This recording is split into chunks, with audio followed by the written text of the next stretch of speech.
And they're starting up in minutes. Well, that's where she is, no doubt. Okay.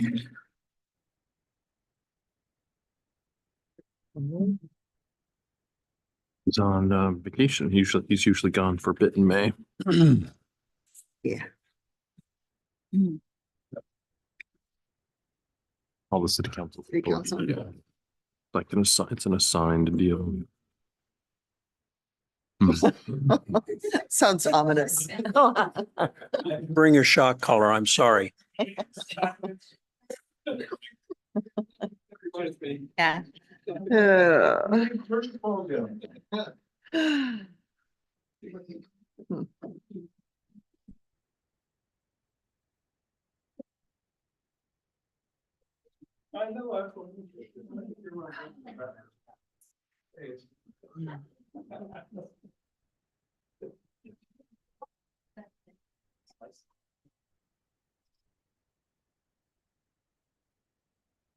Ready, just waiting.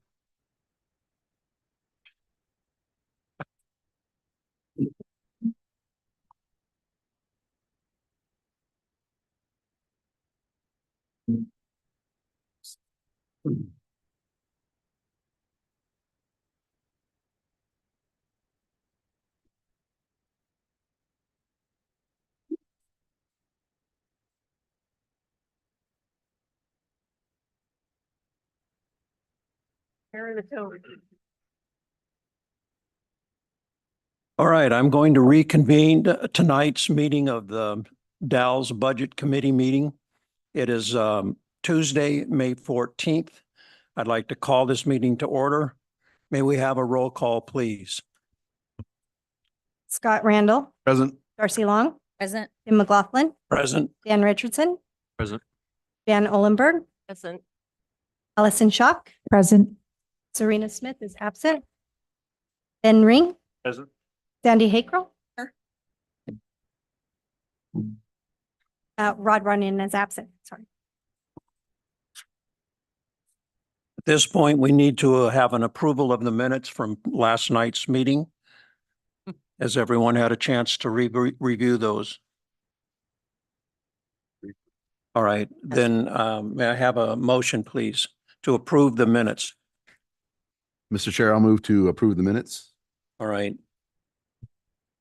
We have a motion on the floor. Do we have a second? A second. Right. We have a motion and a second.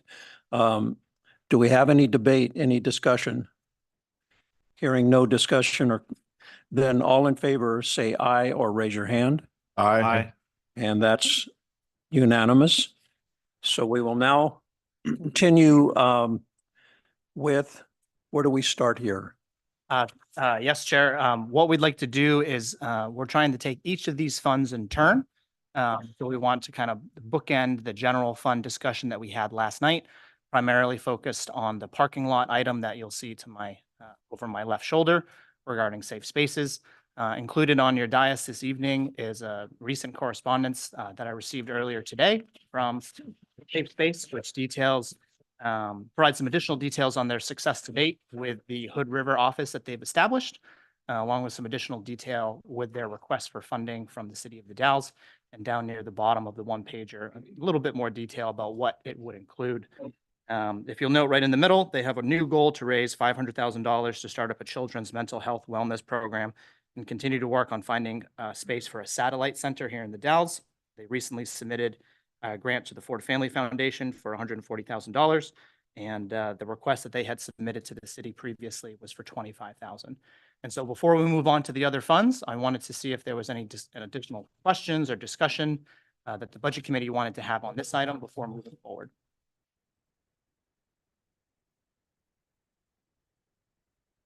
Anyone? Seeing and hearing none. And if there aren't any additional questions, I believe we ended last evening with a potential suggestion to reduce reserve for future expenditures in the amount of $25,000 to allow for that funding resource for the safe spaces request. Is that the consensus or intent of the committee, and we can go back and revisit all these items at the end of it. We want to kind of bookend the general fund before moving to the other funds. Agreed? I'm in favor of that. Everyone seems to be nodding. So we'll put that as part of the motion at the end of, hopefully tonight, as an amendment to that proposed budget. And so with that, looking at your agenda, I'll move us forward to the library fund presentation. Jeff is behind me and is moving to desk here. All right.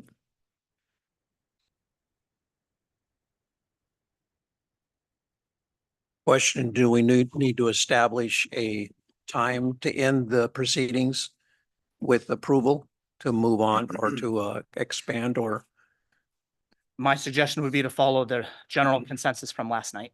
agreed? Okay. Everyone agreed? Yep. 8 o'clock is line of demarcation, 8:30, and then we can make a decision at that time. All right. You're up. Can you hear me? Yes, I can. So this is for Mr. McLaughlin.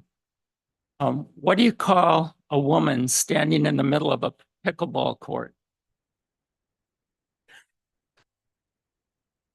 A player? I have no idea, A net. A net. man. All right, I got that. So tradition, I have to give you a joke. You always start with a joke, so thank you. Not saying they're good or bad, but it's a joke. So, well, the library's doing, won't say great, but we're doing good. Back today, anybody know who Bob Ross is, the painter? Yes. So we're going to have a Bob Ross trained painter painting with patrons at the library. So the program can hold 25 people. Where I just learned today, we're filled up. Wow. I'm pretty psyched by that. We're booking at the end of the summer, we're booking a hypnotist that was on America's Got Talent. So that should be pretty interesting. So Matthew, he's available if you want to hypnotize the city council. So some highlights regarding my budget. That's why we're here tonight. So I'll get right to it. The library van. It's been, they keep pushing it back. The library van should be here next fiscal year in August. So it's been a long time, but there were a lot of supply chain issues when we ordered it. It was right out of COVID and they couldn't get the chassis for the Sprinter van. And we're getting close, so we're pretty excited. So we're planning for that. We're designing a wrap on the outside and what it's going to look like. So yeah, we're very excited by that. Another thing in the next fiscal year, I mentioned to Tim last night, or you mentioned to me about the HVAC. Yes, So, and I talked to maintenance today, actually. The maintenance guy is in charge of the HVAC project, and he's soliciting quotes. It's proving a challenge. Folks from Bend or Tri-Cities or even in the Dalles don't want the job. And folks in Portland think the job is too small. They don't want to come out here. So it's a challenge to get quotes, but we're determined to get the HVAC system replaced next fiscal year. That's a 50-50 deal. The library is paying half and the city's paying half. And that's in regards to the fourth IGA. Those are the parameters for capital projects. They're 50-50, the city and the library. We're also planning on replacing the carpet as well next fiscal year. So one of the biggest changes in a while in my budget has to do with the direction given to us by the auditors for the city. So they were not happy with this, the Dalles Library paying for the propane at Chanico or paying for the books in Duffer and Maupin. They thought those funds should be separated out. So next fiscal year, those items will be paid out of the Wasco County budget, not the city budget. So there's quite a few items that will be coming out of the county budget. So if you look at my budget under contractual services, What page, please? page 146, Got it. last year was 249,000. Next fiscal year will be 110. That's because all my consortium fees for SAGE and Libraries of Eastern Oregon will be coming out of the county budget. All the hotspot money will be coming out of the county budget. And the Wi-Fi service and all the website fees will be coming out of the county budget, not the city budget. So my city budget, smaller in that line item. Under office equipment, there's a similar decrease. That has to do with a lot of technology like printers, scanners, antenna pads, label makers, headsets. All that will be coming out of the county budget, not the city budget next fiscal year. Another big one is books. So last year I had $151,500 for books budgeted. This coming fiscal year, that's only going to be $8,000. All that money is going to be coming from the county budget again.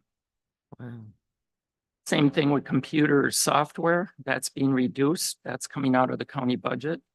That has to do with different databases, cataloging software, Humble Books, for those of you kids that are reading, might be using Tumble Books. Another item with a significant decrease is assets less than $5,000. So that has to do with my computers. So the computers are on a replacement cycle. And the computers will be coming out of the county budget in the future, not the city budget. So that line item is reduced as well. Those are actually some of the highlights. We're also getting hooks in the bathrooms. Thank you. It was brought to my attention last night that we don't have hooks in the bathroom. Hang your coat up. So that's on the agenda. Talked to maintenance today and going to do that. So thanks for bringing it to my attention. Take questions.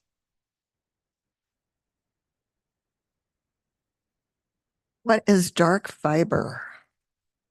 Must be some kind of a web thing, but never heard of dark fiber.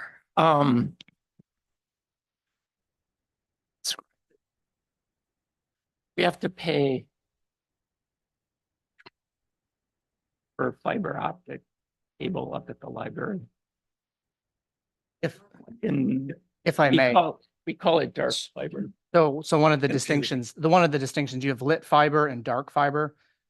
In essence, lit fiber has your own electronics on either end. And so you're in charge of the electronics that send the light down the fiber. Dark fiber is someone else does those electronics. And so that's, in a nutshell, part of that distinction. So we're paying Spectrum. Mm. Spectrum bill.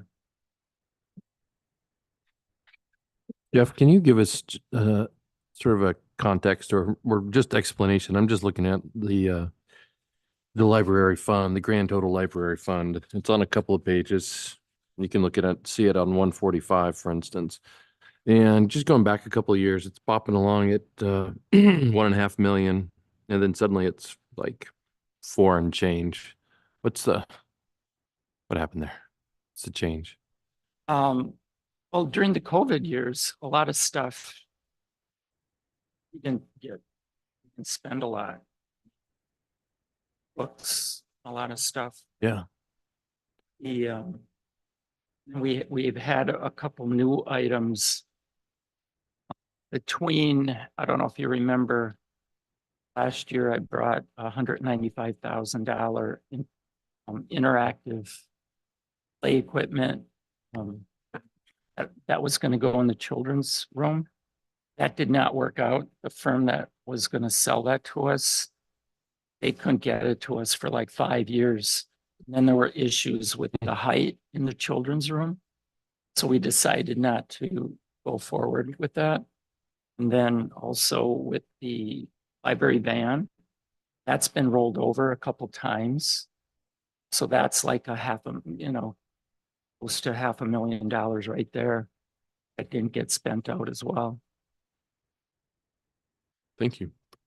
I think one of also the important things to know on the library budget is that for the second year in a row, the library has budgeted a reserve for future expenditure on their budget too. So that is money that's set aside for future. So there's a lot of capital projects in the works. Maintenance, can't get to everything right away. So we have some landscaping projects.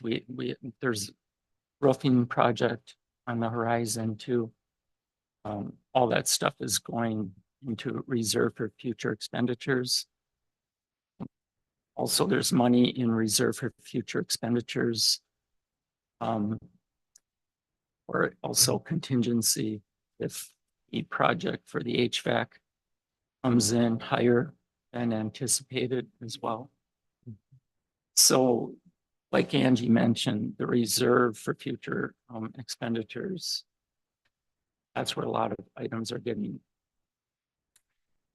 parked for the future capital project.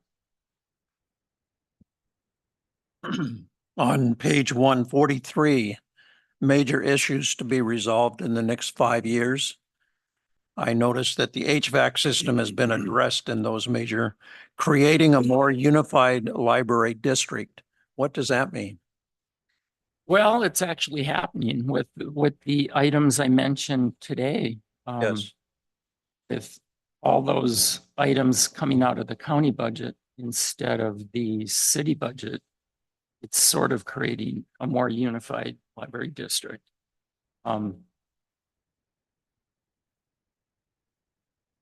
Just making the whole district run smoother, so to speak. And that district includes what communities? Is that just Well, for Maupin, but it also includes library stations in Tye Valley and Shaniko. I see. So the library board's also reviewing right now the service models in Tye Valley and Shaniko. There's been some issues with theft, like the router went missing at Shaniko Station. So do they have their own board and their own entity and it's sub to the Wasco County, the Dalles Wasco County Library? Are they affiliated or a sub library for you? Shaniko and Tye Valley? All of the different. 4 of them. Mm-hmm. So Duffer and Maupin are the cities of Duffer and Maupin pay the librarians in those cities, and they also are responsible for the buildings and all the upkeep and capital improvements in the buildings. The library district itself is more of a conduit, kind of give them the tax funds to operate. So we're becoming more unified because I'm going to be paying directly from the county budget for their computers, their technology, their books. Also, they belong to a consortium, the SAGE Consortium and the Libraries of Eastern Oregon Consortium. So those fees are all coming out of the county budget. So it is moving in the direction of becoming more unified. When when the district was first started, it passed and it got created, but there was still a lot of independence, Right. so to speak, and that's disappearing. Another example is every year, every year we do summer reading programs. Yes. So this year we've partnered with Duffer and Maupin to get performers to line up. So they come here in the morning, then they'll go to Duffer, and then at night they'll be in Maupin. So what that does is it streamlines it. It gets the performer here, and we get a much better rate. It's much cheaper because the performer is here for 3 performances in the same county. And all 3 libraries coordinated all those performers over the summer. And for the summer reading program, we have a ton of performers every week. So that's another unification and another way we're partnering other libraries in the county. And the SAGE is a statewide where you share resources like books. We're the biggest consortium in the state. There's about 77 libraries. Doesn't include all the libraries in the state. It includes Hood River to Idaho, and then from the Columbia River all the way to Klamath Falls. So it's a pretty big geographic area. It includes community colleges, high schools, school districts, and public. Laura, my wife, is an avid reader, and she uses that system continually in accessing books that she can't get here. And she's very impressed by the way how that functions, and it makes available a wider pool of resources to people in the Dalles. Yeah, it's a great system. So we can actually get books from our consortium, the 77 libraries in our consortium, but we can also get books from all the other libraries in Oregon as well. Plus, we can also do interlibrary loans with other libraries in other states in the whole country. So there's a lot of libraries around the country that stuff from. So really, something's been published, created, is in a library, you have a really good chance of getting for you. And you don't charge for the service, so it's a pretty good. And we can go to them too. They Yes. come to us as well. I Well- mean, we get requests from all over the country as Oh, well. sure. Because we have a really robust collection, so Mm. it works both ways. We're a lender and a borrower.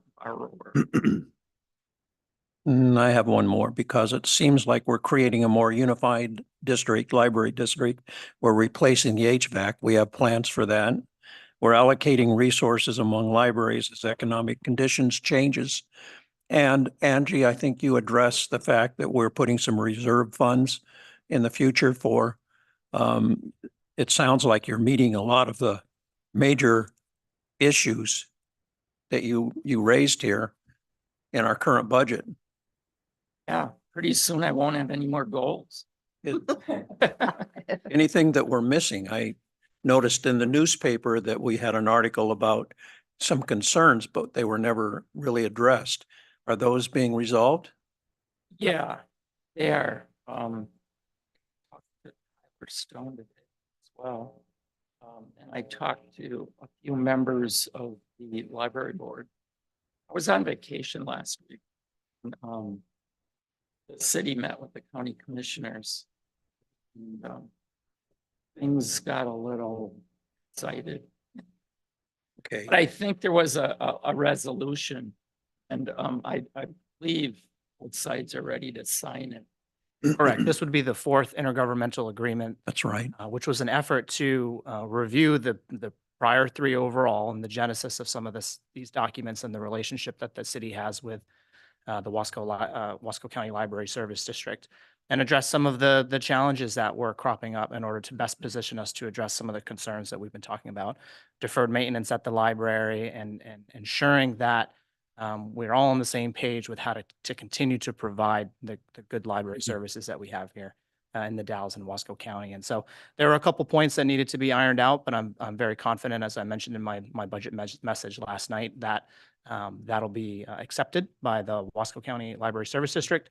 The city council approved it just earlier this month, I believe. And so I think we're very close to having that all wrapped up, and this budget's been developed in alignment with that IGA. And so I think, knock on wood, we'll be firing on all cylinders. That sounds very promising because we really need to preserve our library system. It's one of our assets of our community. It's one of the things that attracted my wife and I 50 years ago to move to the Dalles was such a great library system that we have in our community. Thank you. Welcome. That's all the questions that I have. Anyone else? Library? Just one, are you going to put on the Day of the Dead program again this year? Yeah, we actually plan on it. And we're also, I just talked to the person responsible, but we're going to have in June, every Friday at noon at the library, we're going to have concerts. And we're going to have a food truck up there. So the concerts are pretty cool, a big variety in music. I know the last Friday of June, there's an Americana band, and there's more of a rock type band the first Friday of June. But please come up there and check out the free music. It's going to be in the courtyard. Hopefully it doesn't rain at noon on every Friday in June. Excellent. One more. Kudos for the drop-off box at the entrance of the library. That was a good move. Thank you. All right. I think we've concluded this. Shall we move on? Thank you very much. The next fund that we'll present is the airport, Columbia Gorge Regional Airport. Jeff Renard. Okay. We're skipping Public Works. We'll be moving to page 206, and then following the airport, we will do Public Works. Okay, do we get that? 2-0. Then we're going to change the order. All right, airport. I'm not sure how I rate to get in front of. Public Sir Works. Jeff Renard. I'm Jeff Renard, the airport manager. For those of you who don't know about the airport, I'll just read through the mission statement on here and the description. The description. Since 2002, the city of the Dalles has been in partnership with Clickitat County, owning and operating the Columbia Gorge Regional Airport and planning its future. Joint operating agreement was signed, creating a long-term management structure for the airport that includes cost sharing with Clickitat County. Some of those items will be called out in the budget. The airport, we have an airport board that's been established, and public meetings are normally held the third Friday of each month. AMS, Aviation Management Services, has been hired to operate the airport under the general oversight of the airport board. Good Arrow is the fixed-based operator at the airport and provides a number of aviation services, including handling of the transient aircraft and resident aircraft, fuel-related sales and flight training, and contractual support to the fire base operations and aircraft maintenance. One of the accomplishments that's going on this year is Clickitat County, in partnership with the city, has secured a $2.8 million federal EDA grant to execute a $5.9 million hangar and infrastructure project to accommodate the Columbia Gorge Community College's aviation maintenance professional degree program. The city, in partnership with Clickitat County, has submitted a congressionally directed spending, federally known as CDS, request for the remaining $2.9 million needed to complete the project. The city and county will be providing a $700,000 match split between the two sponsors. We have a number of projects going forward. Was one of the things that looking through the budget, when I started in this position, we were at a 1.3-ish million dollar budget. To have made a jump to a $13 million budget has be reflected in the number of these projects. The first one here, complete the South Apron and Taxiway project.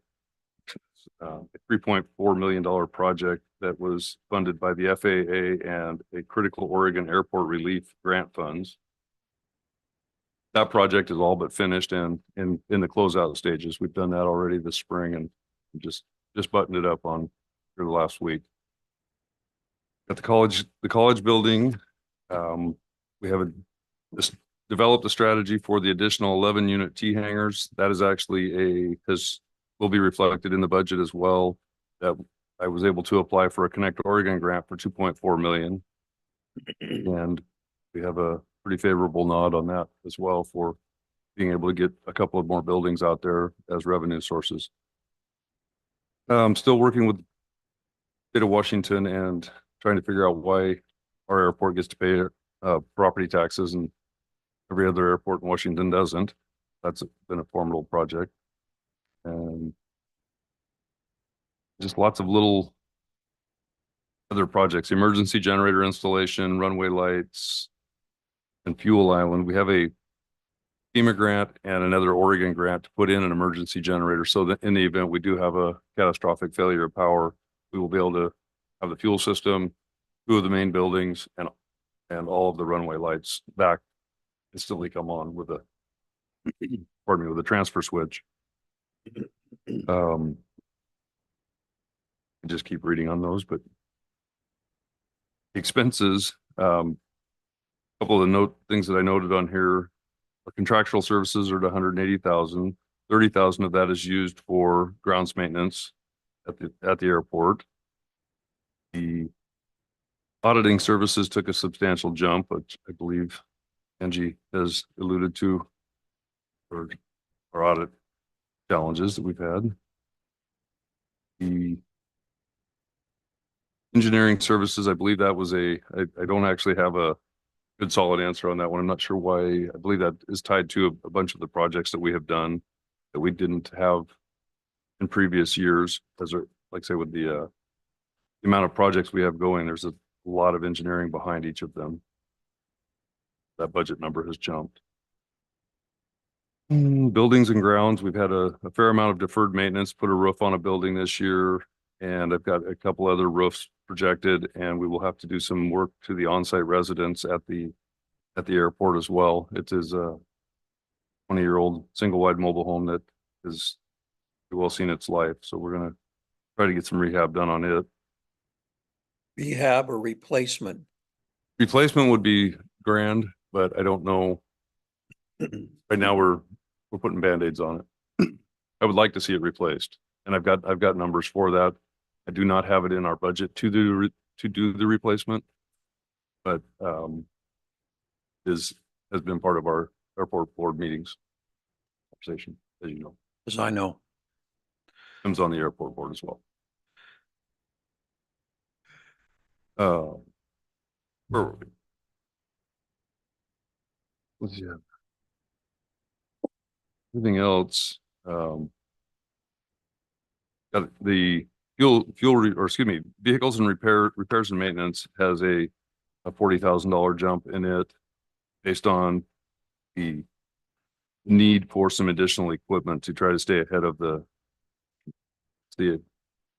grounds maintenance over there. We're not able to actually, there's about 300 acres of ground that gets mowed throughout the season or has snow plowing, depending on which season you're in.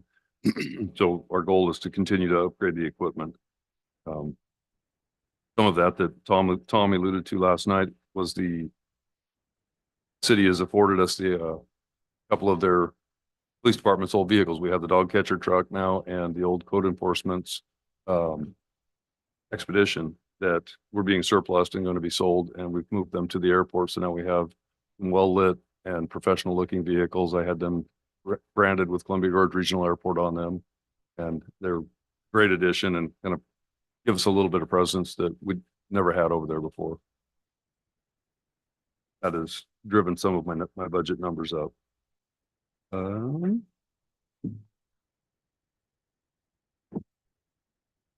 About an $82,000 increase in the expenditures of it.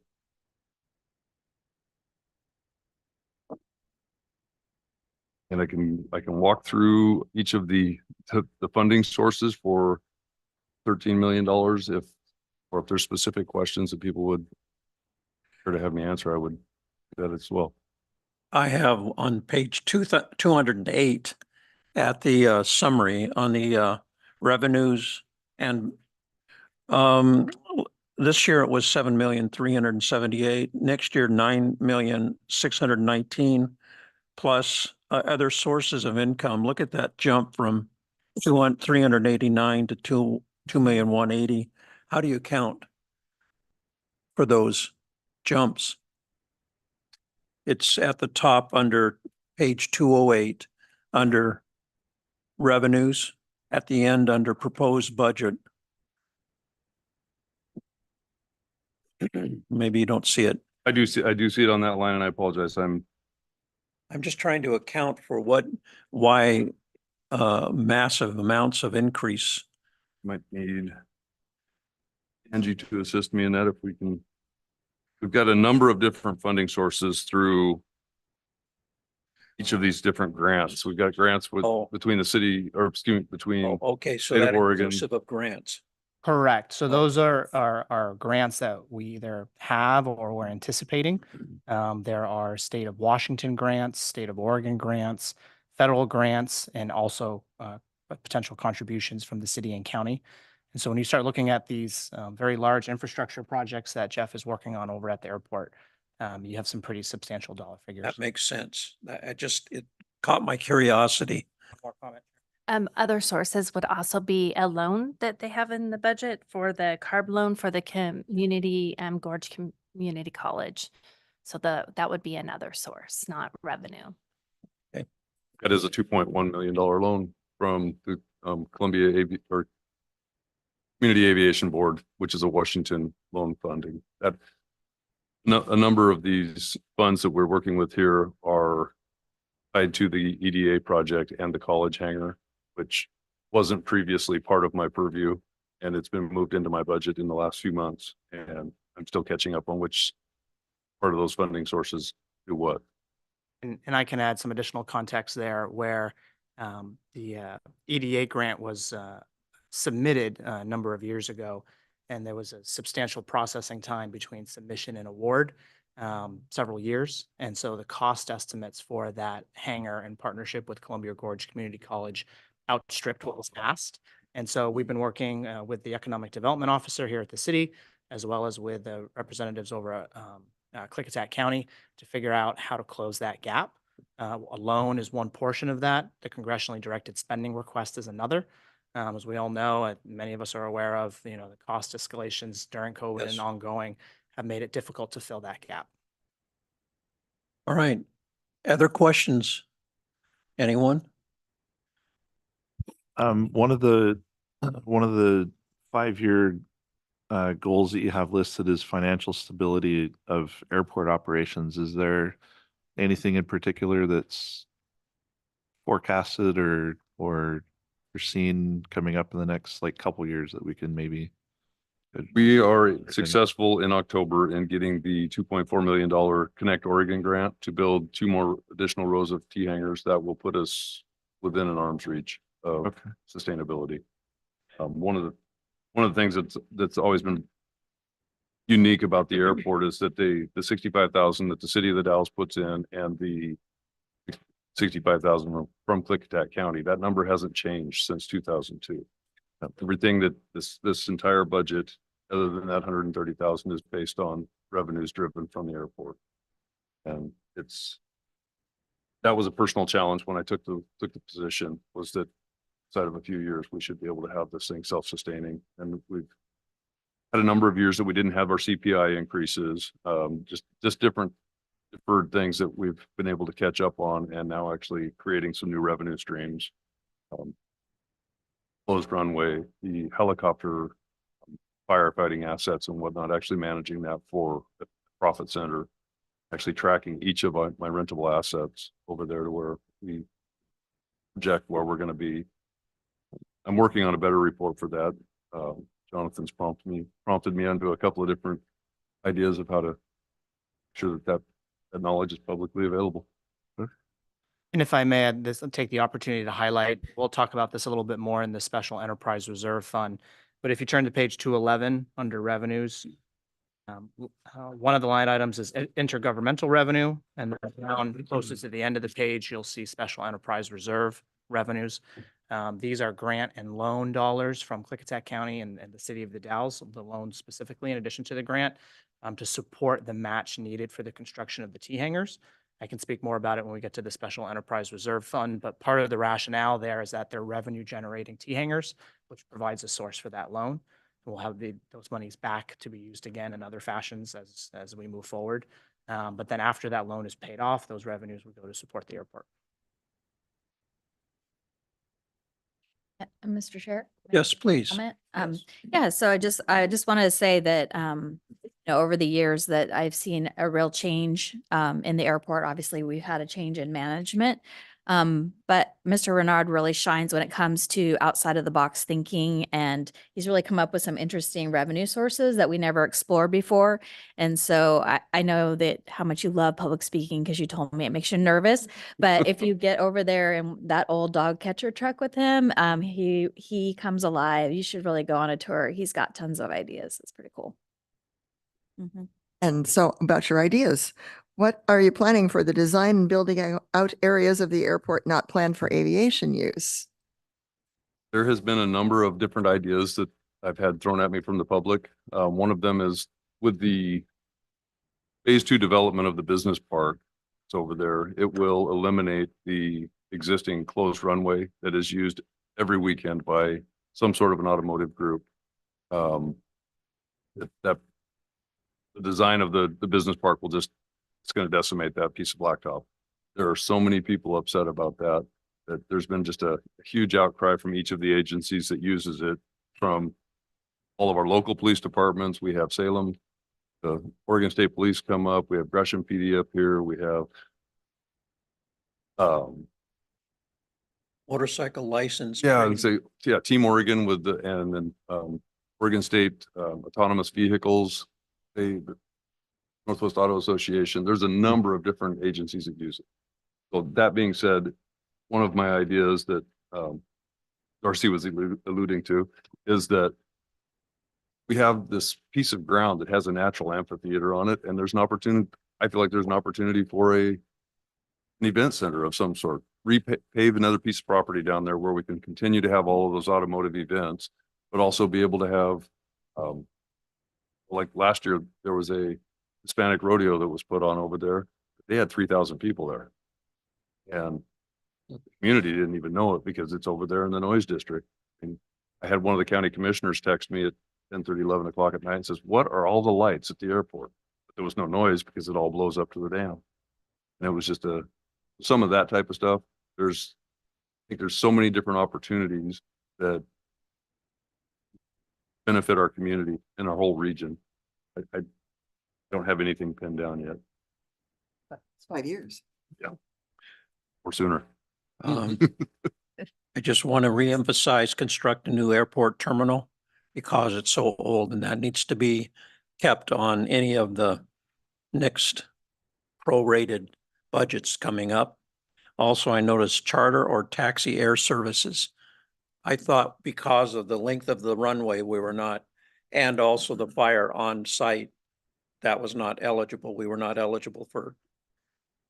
Depending on what type of aircraft is coming in, a lot of them will require a fire response present on the field. The length of aircraft, the length of runway tied to the aircraft is debatable. There's different aircraft that are able to use it, and there's a lot of smaller aircraft being used now for charter services. And we do have about 4 different companies that frequent our airport now, between NetJets, Air and Air.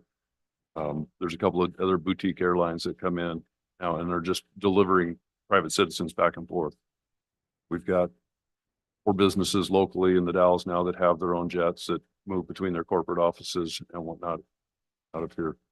The terminal is definitely high on my priority list. We're in a 1940s building over there that is literally disintegrating around us. The funding that's available to do that is there's a interesting nuances to be able to word it correctly to get the FAA to give you funding to build a building. They won't build a building to put an FBO in and operate your business from, but they'll assist you with building a building to put your maintenance equipment. You can have an office in the corner. Government. There's ways of doing it, and we're just going to be navigating that now that we're through in the blacktop portion of it. Do we have any other questions? Anyone? Just one really quick question. The rehabilitation for runway 725, that I can't remember off the top of my head which runway was closed. Before my time, I don't honestly know what the numbers were on that one. Yeah, okay. 725 is our shorter of the two runways. Yep. The wind data that the FAA tracks does not, that doesn't dictate that we should have that runway in use. They don't want to pay for it. They want to pay for the minimum amount of runway space that they can. But we have a couple of things that drive that runway to be funded. One of them is that at some point back in, I believe, the 80s, somebody wanted, Congressman was involved, but that's our approach, has our LDA approach system on it. They were to quit funding it and not have that runway available, we would not have an approach for these jets to come in inclement weather. Yeah. So right now, it's just a matter of, I've secured additional monitoring equipment because there's a few anomalies. You can look out the window at the windsock and see that the wind is blowing down 725, but yet you look at the electronic device at the airport or the FAA broadcast, and it'll tell you to use 3-1. Yeah. So I'm tracking it all. Every flight that comes in now, I have a log being built, and I'm going to be able to go back to the FAA and show them, hey, we've got as much use as we can possibly have on this. Okay. Cool. It'll be an uphill battle, I'm sure, but we'll get it. By making some changes in the fuel storage, we've been able to expand fuel cells. Yes. That has been drastic. That's been a huge component to the firefighting aspects. Oregon and both Oregon and the feds have deemed us a surge base, for lack of better terms. We have the ground to be able to put a dozen helicopters out there and whatnot, and they can actually just leave them sit. We're centrally located in the middle of Region 6 fire district, so they can jump out of here and be in OMAC in an hour and a half. They can go most any direction from here, but they've got good freeway access for us to always have fuel. It's really changed. And I noticed the increase in military presence. Again, a lot of that has to do with the fact that we have the fuel available, and there's a lot of airports that I don't understand why, but they don't want the military there. They have no desire to serve them, and we go out of our way. We're going to make sure that they're treated like the stars they are. Thank you. Do we have any other questions? Hearing no other questions, thank you very much. You. Next.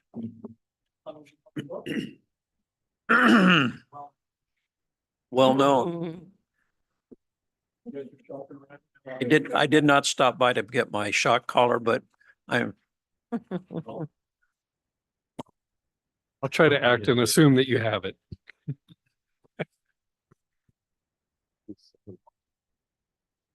Get organized here for a second. Public Works budgets actually begin in the book on page 149. Public Works Department is responsible for operating and maintaining the city's water, sewer, stormwater, and street systems, transportation systems. We also have an engineering division. The department's organized into 6 different divisions. We will be talking about 8 different budget funds that are administered by the Public Works Department. And the budget before you provides for 47 FTE within the department for the upcoming year. There's about a dozen pages of information outlining various divisions within the department, their roles, their accomplishments over the last year, their goals for the next year. I will not go through those, but I could certainly answer questions on them if you have any. I was going to start my presentation on page 165, which is the first worksheet for the street fund, our Fund 5. First thing I wanted to draw to the committee's attention is the very first number on the page, beginning fund balance. Counts, the committee members who have been involved with more than one of these meetings may recall that last year and the year before, I had talked about the fact that we didn't get much work done during COVID, that we were carrying over funds that had accumulated during that time. We had larger beginning fund balances, and we were going to be taking some big swings at street maintenance projects last year and this current year. We did that. And you'll see the results of that in that beginning fund balance going from 1.8, $1.7 million down to $317,000. We have now spent that backlog of accumulated funds, and we're going to be operating on the funds that are coming in on a recurring basis.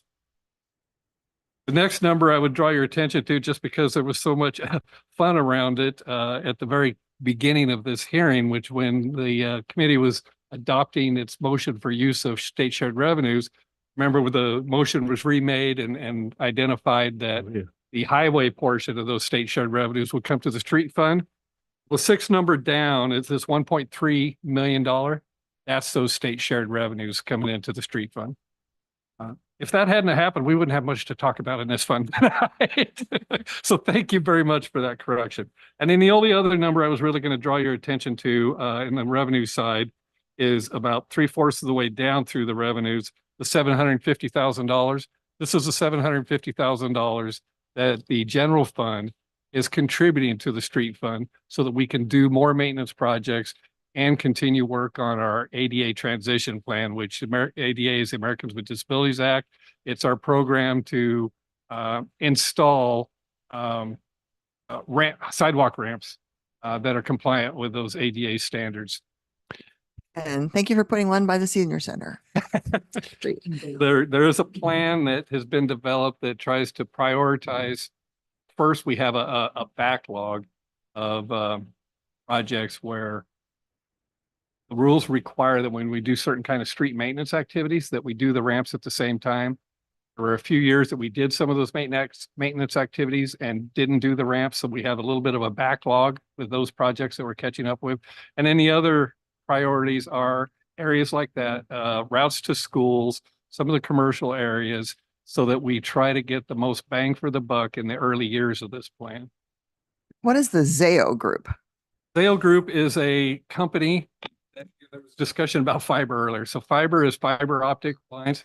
ZAO is a company that owns a fiber optic line that runs through our communities. Therefore, it's located within the city's right of way. We often enter into what we call franchise agreements with entities that utilize the city's right of way. There was discussion in earlier presentation about the revenues. ZAO, we budget $5,000 every year to collect. We've never collected anything from them because they only pass through the community, but they don't provide any service here. And normally our franchise agreements are based on a percentage of their sales inside the city. We're revisiting that, but that's what ZAO is. Thanks. The rest of the revenue sources are pretty well fixed for the street fund. We have a local 3-cent gas tax. That's pretty flat, actually slightly declining for us on the year. We're looking at about $475,000. It's declining as people acquire more fuel efficient vehicles over time. More remote work is occurring. Those things are really conspiring to present additional challenges for transportation system funding. Then near the bottom of the revenues, I just would draw your attention to this. We see $179,000 coming in from the water fund and $158,000 coming in from the sewer fund. Our sewer and water pipes are located in our rights and under our streets, just like we were talking about some of the franchise utilities. We actually, in essence, franchise ourselves. We charge our water and our sewer utility 3% of their gross utility revenue into the street fund to help compensate for the impact that they have on streets. We're cutting trenches. We're always having to pay back trenches and patches. shorten the street life. They cause damage to the street. So the water and sewer utility pay the street fund these two amounts every year. Personnel services, we're not proposing any new programs or any new sources of funding in the street fund. There's a couple of numbers that have changed over prior budgets. I'll hit the ones that caught my attention, and I can certainly answer questions about any others. But near the bottom on still on page 165 in line code 31-10, you'll see that line code is increased by about $25,000. Most of that, 22,000 of that, is we will be paying. We have a computerized street maintenance system that helps us program out, try to figure out what maintenance to do on which streets at which time, and what type of maintenance that will be to make our street dollar go as far as we can, get the most bang for the buck. Make that program work as well as it can, we have to update the information into it every 5 years. And we bring the contractor, the supplier of this computer system in. They inventory all the street. I believe the city manager in one of the previous reports referred to the pavement condition index, the PCI or PMI pavement management index. And they see where we are on that 0 to 100 scale. And our goal is to try to avoid losing ground, trying to spend our money and have enough money to spend to maintain at least the condition we have. We'll tell you that this budget, even with the $750,000 contribution from the general fund, we're losing 2 points. We're going from a 66 to a 64. We haven't quite met that goal. But it is what it is going into this coming budget year. The $22,000 in 3110 is to do that updated condition indexing. A little bit further down on the page in 3450, you see $147,000 for special studies and reports. This 6th Street Bridge is a historic bridge, and it's been one that we've been doing maintenance to over time.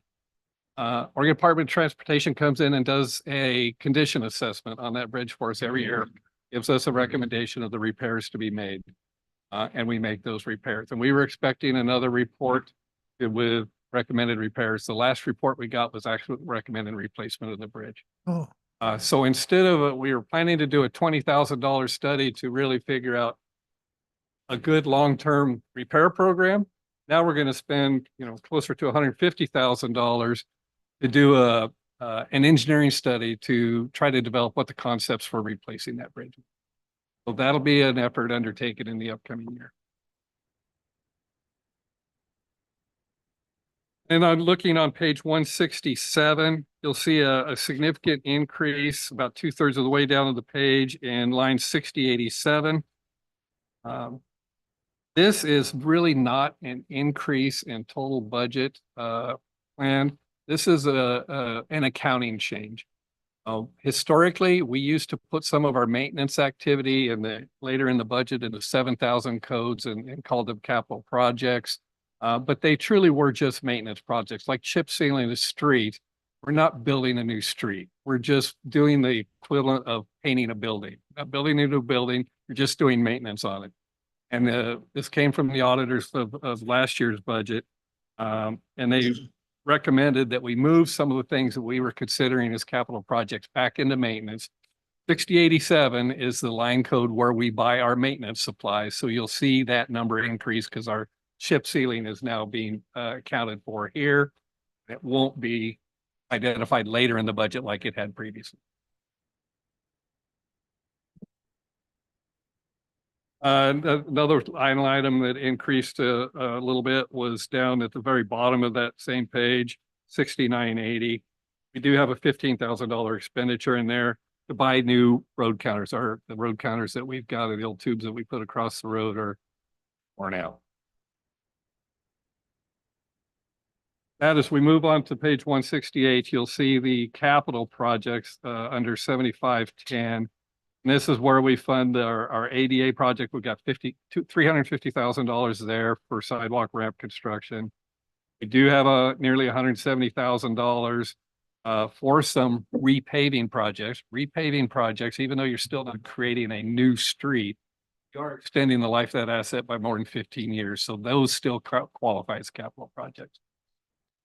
And then if we're going to pave a street, as I previously mentioned, federal rules require that we do the ramp. So there's another $120,000 allocated just to do the sidewalk ramps that are associated with those paving projects.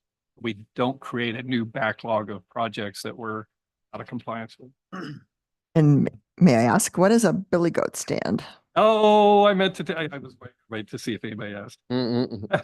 So a billy goat is a tool that we use to clean out the cracks in the street before we put the goop in them to seal up the cracks. And this unit is actually a big blower system that helps us even do a better job of cleaning out the cracks. It's got a directional blower on it. We can use it for better cleaning of the street prior to crack sealing, and even better cleaning prior to chip seals and things like that. So I have a question on the ADA sidewalk program. Is that what's funding the in front of by Columbia River Bank, across the street, the old Chronicle building? No. Is that a No, grant program? That's a different source of money. So, and that'll be talked about later tonight in Okay. Fund 36, but that is part of our sidewalk rehabilitation cost share program. And the one going up Union Street, is that also? There's one. Going up Union Union Street is Street. also part of the cost share program, Got it. Thank you. as is the one next door here. Right. So that is my presentation for the street fund, and this is the operating portion of the street system budgeting. Are there any questions there before I get into the reserve fund? Street transportation? I have a question or perhaps a comment. When a new development comes into the city, there's a lot of planning and the city is doing really a very good job. But yet I've also found that being in a new development where there are more people now using the streets, there are some streets that need to be better, some way or another resurfaced or what have you. Now that you have this particular software or this group that is offering the survey of street conditions, do you use that quite a bit when a development is bringing in more people and more traffic in an area? So the traffic piece of that, it's considered in the model. And in the classification of the street. And so we're looking at what type of street, or excuse me, what type of maintenance a street needs, how much traffic is on it. And so then we can it kind of helps us determine what the benefit is of doing that street versus this street versus this street.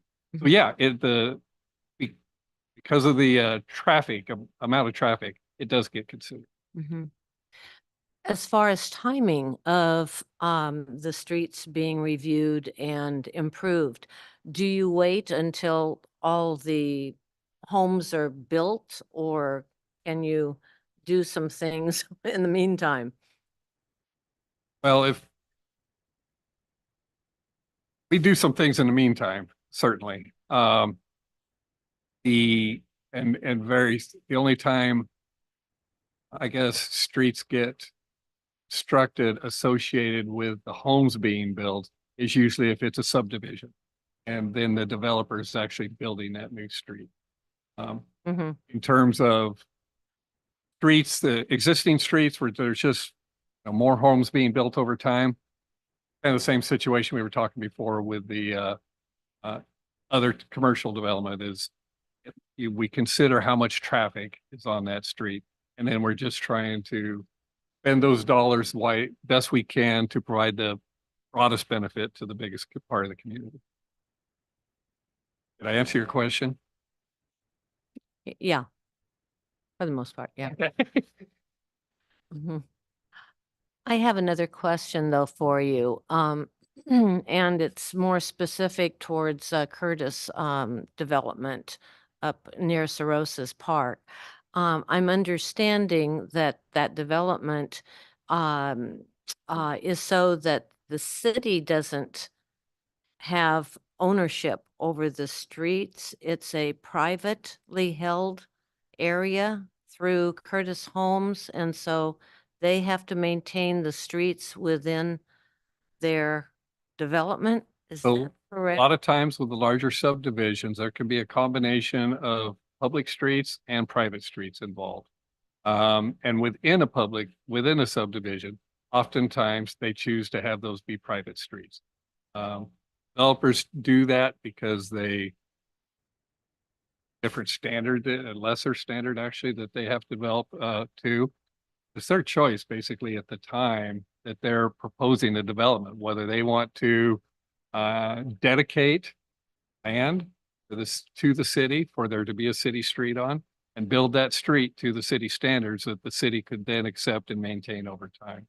They choose not to do that if they want to just have private roads within the interior of that subdivision. They have the latitude to do that. There are some exceptions to that. Sometimes there are broader community connectivity. If we've already got a major street coming in on each side of a property, we may require the dedication so that we be sure that public street extends straight through. But I think the situation you're describing is what we often see with some of the say landlocked subdivisions where they're just providing streets for the internal circulation. Those can often be private streets, which is actually to the city's benefit that we don't end up having more miles of street to maintain. Mm-hmm. The HOA or whatever might be formed as part of that. But then, yes, it Very goes sad. to the HOA. You don't clean the roads off then for those streets? That You don't clean the roads off? for we those- don't plow private roads. We don't sweep private roads when we're sweeping for leaves and things like that. Those are all part of the decision process when the developer is deciding how he wants to develop that property. Mm. Okay, other questions? Questions? Really simple question. County street striping? So every year we have to repaint stripes on our street. We contract with Wasco County to do that. We don't have Oh, the paint truck and it's a lot cheaper just to contract with them. We only have to buy the materials. They do it for us. Chip seals is another one. We have the equipment to do hot asphalt paving. County does not. County has the equipment to do chip seals. We do not. They have some hot mix paving to do, asphalt paving to do. We'll sometimes go help them. Every year they come in and help us on the chip seal. So there's an intergovernmental agency exchange of mostly of mechanized, and that's good. Saves money for both county and Yep. city. There are no more questions on that. One thing I failed to mention in my opening comment, each of the entities, the water, the sewer, and the street have an operating budget where we have our personnel, where we do our normal maintenance, and then they have reserve funds, which is where we build the funds for our bigger projects. We just did the operations budget for the street fund. If we go to page 170, we'll go to one of the reserve funds, which is just called reserve fund. This is a fund 9. This is a fund where we actually contribute monies into from street, water and sewer to purchase some of our larger pieces of equipment that we can then share between the various enterprises. We also sometimes are buying dedicated, a piece of pickup, for instance, it's only going to be used by the water fund, but the water fund pays in the full amount and then receives the benefit of that pickup. I did not mention earlier, but the funding for water, sewer, and transportation has to be dedicated fund. Those buckets of money have to remain separate. I can't use water monies to pay for needs in the sewer system, or I can't use transportation funding for needs in the water system. Everything has to be stayed separate. One division or one fund, employees from one fund help out another one. We have to make sure that that fund pays the contributing fund. So all of that gets tracked. All of that is kept separate. The funds that we manage are all restricted, unlike the general fund, which there's no restrictions on how that money can be used. And that's why the general fund can contribute that $750,000 towards treatment. So with that, we're into the first reserve fund related, falls after street. This is where we buy our vehicles. There are just a number of purchases listed in here. Some of these purchases will be occurring or planned to occur in this coming budget. For instance, the first one on the machine on the list is a new crack seal machine, $110,000 unit. This is the machine that actually heats up the asphalt sealant that we inject into the cracks in the street.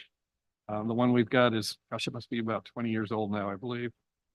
We do have some other purchases in here. If you look about at the bottom, the last one is says a new biosolids truck. This is a truck that we used to haul sludge from the wastewater treatment plant. This will be about a $300,000 purchase ultimately, and it's scheduled for 25, 26. We're building the fund for that purchase, and we have 183,000 of that 300,000 allocated at this time. So that's how you can interpret the different numbers in that. Just curiosity, the sludge it's sold to agricultural? It's not sold, it's provided free. Oh, that was my question. But yes, it's used for agriculture as a fertilizer on wheat field, not in orchards. Got it. Thanks.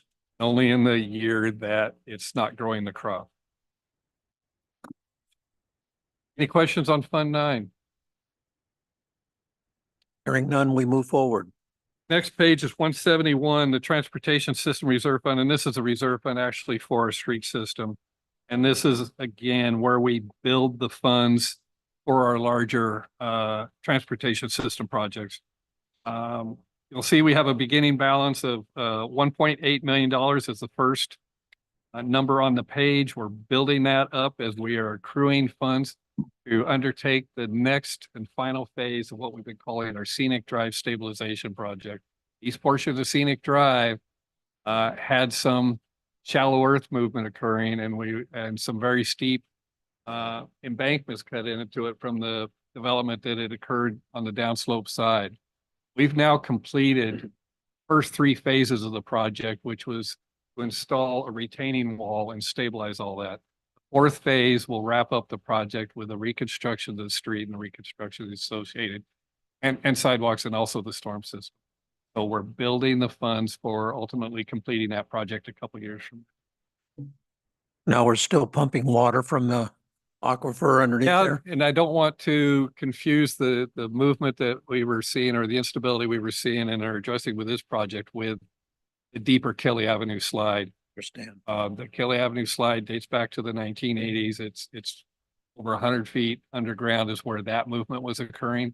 And yes, we still have 5 dewatering wells in place operating 24 hours a day that pump that groundwater out and remove that lubricant building up between the soil and the rock underneath and causing that slide to occur. I ask where that water is moved in. Three of the wells have been, we've gotten water rights on them. This happened whenever the middle school was built.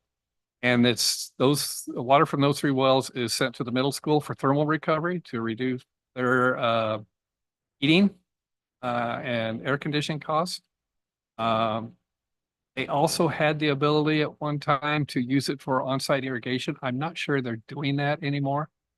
The other 2 wells, these are pretty small volumes that we're talking about. We're talking like 20 and 30 gallons. It's not water that's necessarily of a quality that we would want for the drinking water system. And the volumes certainly don't justify the cost to install any type of treatment for a potable water use. Right. But the other two wells just discharged to the storm system and flows away. Biggest project I would identify in here, we do have in addition to building funds for the scenic drive stabilization project, you see we have $847,000. So we're of a $1.5 million project. So we're a little over halfway there. We do have some reserve for some other projects as the opportunities come up, but the biggest project we've identified in here is the construction of sidewalks along East 12th Street, going from Thompson East. This $1.6 million is actually a transfer into the reserve fund utilizing ARPA dollars. This was a project that for which the need was identified through some previous considerations of a development.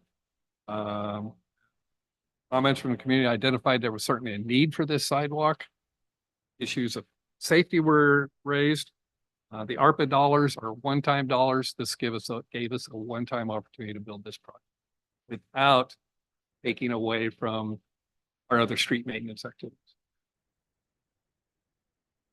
Are there any questions on the Fund 13, the Transportation System Reserve Fund? Hey, we'll leave that behind and we'll move into water. Our water fund is broken up into two different operating funds. They all present continuous in the book, but the first half of the budget is the portion that applies to our water treatment plant and the watershed. Really don't have. I need to get on the right page so I can correct you. We'll start with the worksheets on page 181. The water fund is supported almost entirely by our water rates, our water user rates. This budget is prepared without a rate increase proposed. This will be our 10th year in a row. We have not done a rate increase. When I was speaking to this committee last year, told them that we could see the writing on the wall, that wasn't going to be able to last, that our water revenue, historically, we were able to get away with that because growth in the community and our increase in water sales were keeping up with inflation. We had enough money to pay all of our operating costs and still put a significant amount of money into the reserves for our big capital projects like Dog River Pipeline and other needs. Over the last 2 or 3 years, our water revenues have flatlined. And we all know that we've experienced some pretty significant inflation that has really eaten into that gap. And that really shows up when you look again at the very first line on the page, and you'll see that we are going from numbers that were just above or just below $1 million as a beginning fund balance to this year we have 235,000. So that. Sorry, Dave, what page are you on? I'm sorry, I'm page 181. Thank you. Thank you. Well, that's a real message to us. The city manager mentioned in his opening comments that we are in the process of updating our water master plan. And that master plan will includes a financial analysis. And out of that will come recommendations for the future funding needs. Since we were already in the process of that plan, I guess I made the decision to put together, basically a bare bones budget, knowing that we were really coming close to funds in equaling funds out and not having much in the way of reserves, and let that master plan give us the opportunity to make really informed decisions about what the future rates would be, rather than be just putting in a number or us buying some time. We do expect to have that plan completed by the end of this calendar year. So it's an opportunity there's an opportunity to reconsider and address what the water utility needs are mid-budget year if we need to. Council's already been engaged in that process. We had a work session last week, I think, maybe. And really started laying the groundwork and providing some of the initial information regarding water system financial issues. Other than that, everything is pretty much the same throughout the revenue side. On the water treatment budget, we're still on page 181. We aren't proposing any additional staffing. We do have mid-page, we get into expenditures, line 3110 under contractual services, see an increase in that number. And that's because we do have a couple of maintenance projects. One is to do some corrosion mitigation and some repainting of all the pipes in what we call our pipe gallery, which is the basement at the water treatment plant where all the pipes under the water filters and everything run. And the other item is $20,000 to seal some cracks in the concrete base of the water treatment plant, the Wicks Water Treatment Plant, built in 1949. And she's starting to show her age. And she's, we do a lot of maintenance. She still produces excellent quality water. But our water master plan is going to tell us what we need to do to extend the life of that plant and get the most out of it that we can. I remember a time when water distribution, we had water mains breaking all over the city. Apparently we must have gotten a handle on that. Oh, it still seems like we have too many to break. It still happens. I think we had one, it's been about 2 or 3 months ago, I guess. And I would say, I would agree that it's not as often as it was for a while, but we still have 100-year-old water mains out there. And again, this is another thing that our water master plan is going to look at and say, hey, let's really start to develop a program to replace these. The challenge is it's very disruptive to replace. The mains are in the street, right? So it's a very disruptive project, or a very expensive project, water lines. We look at getting the most out of them that we can, but we want to provide robust and resilient backbone for that water system to try to provide uninterrupted service to our.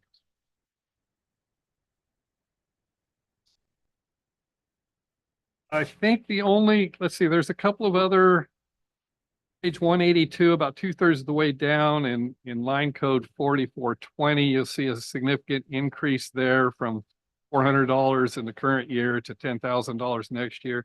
This is a category of rental of equipment. Water treatment process produces a sludge as a byproduct. We have to dispose of that sludge. We end up pumping it into basins where it dries, and we have to clean out those drying basins. Historically, we have hired a contractor to come in and do this. This is $10,000 for us to rent an excavator for a couple of weeks and do it ourselves at Lord. Another big number change, just a little bit below that. Line 5230, which is property insurance. You'll see our property insurance went from $41,000 for the water treatment side to $84,000. My understanding that was largely related to a revaluation by the insurance company of Crow Creek Dam. Committee may know the city owns and operates a dam in the watershed. 20-foot high earthen dam, 900 feet long, built in 1967. I think it was previously, Daniel can probably check me on this. I think the previous valuation replacement cost was something like $6 million. I think that's been revised to be something closer to $30 million, which in all honesty is probably a much more realistic number. But that's the increase in the liability insurance premium.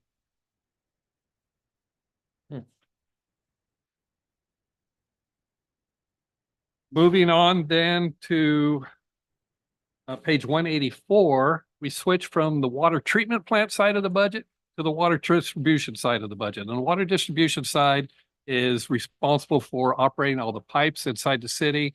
We have 3 wells, we have 5 reservoirs. We have, I think it's 60 some pressure reducing stations or regulating stations. Water distribution division is responsible for operating and maintaining all of those facilities. The regular salaries, line 1100, about 1/3 of the way down the page on 184. We are proposing to add 1 employee this year.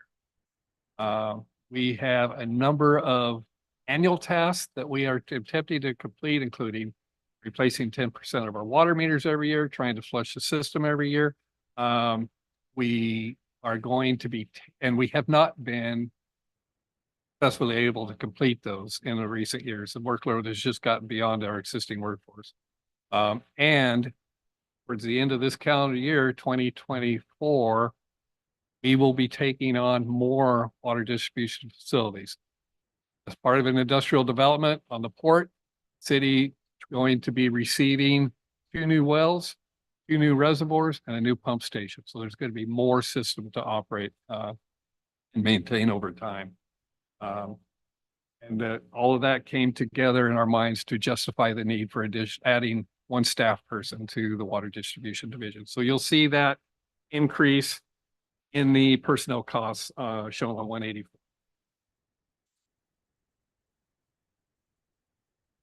Couple of other numbers that I'll draw your attention to. Page 185, the very top number is a new number. Special studies and reports, we got $14,000 for what's listed as ASR monitoring. ASR stands for Aquifer Storage and Recovery. And we have been in the last couple of years in the process of implementing a program to take water from the water treatment plant in the wintertime when there's excess supplies, treat it, send it to town, and there's a technology where you can actually blow that water down into a well and then store that treated water to use in the summer. So it actually adds a new, it's another way for us to store water, and just like Crow Creek Dam does for us. We expect to begin utilizing that program, our first recharge season this coming winter, the winter of 24-25. The state requires that there be certain monitoring programs in place when you undertake these types of projects. This $14,000 is that monitoring program. And Dave, will part of the monitoring this winter give us a sense of how spacious the aquifer storage will be? I know we had like rough numbers. Yeah, we will start to get our first inclinations if the water stays where we put it, because we'll be monitoring the well that we put it down, and we'll be monitoring wells adjacent.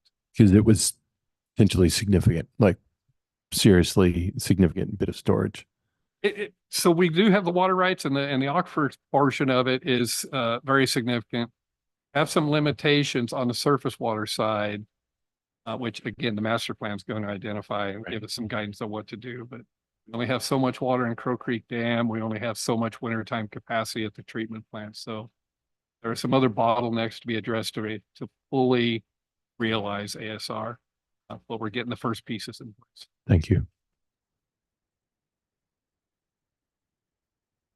And the last, another number I wanted to draw your attention to is also at near the top of page 185, line 4200, 4140, which is our electrical supply, our electrical purchases. You'll see that number's gone up a bit.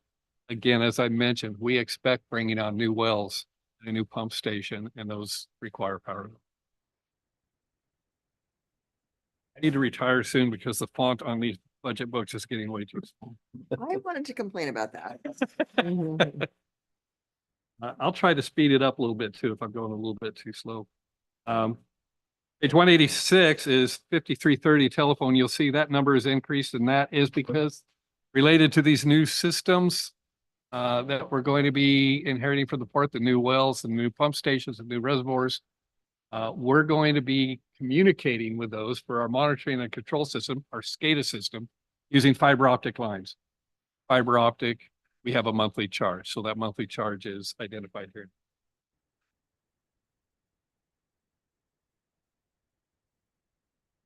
I think with that, I would just ask if there's any questions on the rest of the water fund, looking through the page 187.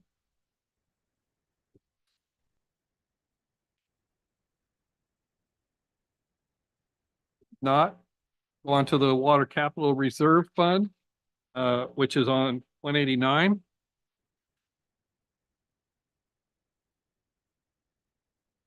This is another place that I kind of wanted to draw out some of the trends, I guess, in the funding. Very top number, the water reserve fund is again, where we build the bank for our big project.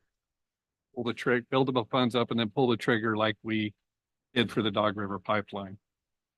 So it's expected to see this balance build up and then draw down when we undertake a project. So last year we had started the year with about $4.2 million. Next year we're looking at about 2.1. That is almost all related to the fact that we spent those monies on Dog River. But there is a number near the bottom in the revenue, in the revenues, $380,000. This again is an indication, as I mentioned, that our costs are catching up with our revenues, and we don't have as much money to transfer into the reserve fund as we used to. You look at the previous trends for line code 5100, we were contributing almost 2.8 million and 1.3 and 1.6 million dollars a year into this fund. This year we're doing 380,000. So again, we're going to address that with Water Master Plan. We do have some projects in this fund which we're paying for with some grants. We have in under 3410, we have a watershed forest management plan. We have a flood analysis. Those are being paid for with grants that we were able to receive. The line before that, under the capital outlay, we have watershed fuels reduction, watershed tree planting. Those are also being paid for by some grants that we were. You will see a very small number for the Dog River pipeline. We have about 60 days worth of work yet to complete that project. We expect to begin that on about June 1st. Questions on we also then near the bottom of that page, this is the fund that we pay any debt that we have with our water utility. And so those amounts are listed at the bottom of the page. Questions on the water reserve fund? Only 3 more to go. Hey, let's move into sewer, the wastewater fund. The wastewater fund includes both the sewer system and the stormwater system, as I think I might have previously mentioned. If we go to page 198, you'll see a similar trend. The water and the sewer utility is also largely funded by our sewer rates. And you'll see a similar trend. Again, like the water fund, we are not proposing a sewer rate increase with this budget. We have gone 10 years without a sewer rate increase. And you'll see in that very first line on the page a similar trend to what we already talked about for the water fund. That beginning fund balance has gone from just over $1 million the last couple of years to 377,000. I don't think there's really anything else. We're not proposing any additional people. We don't have any new programs we're really suggesting for the wastewater fund. Certainly, we do have on top of page 200, you have an increase again in that telephone service. And this is because just like the water fund, we're going to be bringing in some fiber optic lines to monitor new sewer systems that we're taking over. And another number I was going to point out is about a quarter of the way down on page 200, line 5700, the permits. You'll see a significant decrease in that number. That's because in the current year, our permit for the wastewater treatment plant was up for renewal. We had about $50,000 or $60,000 associated with the renewal process. Those costs will be behind us. And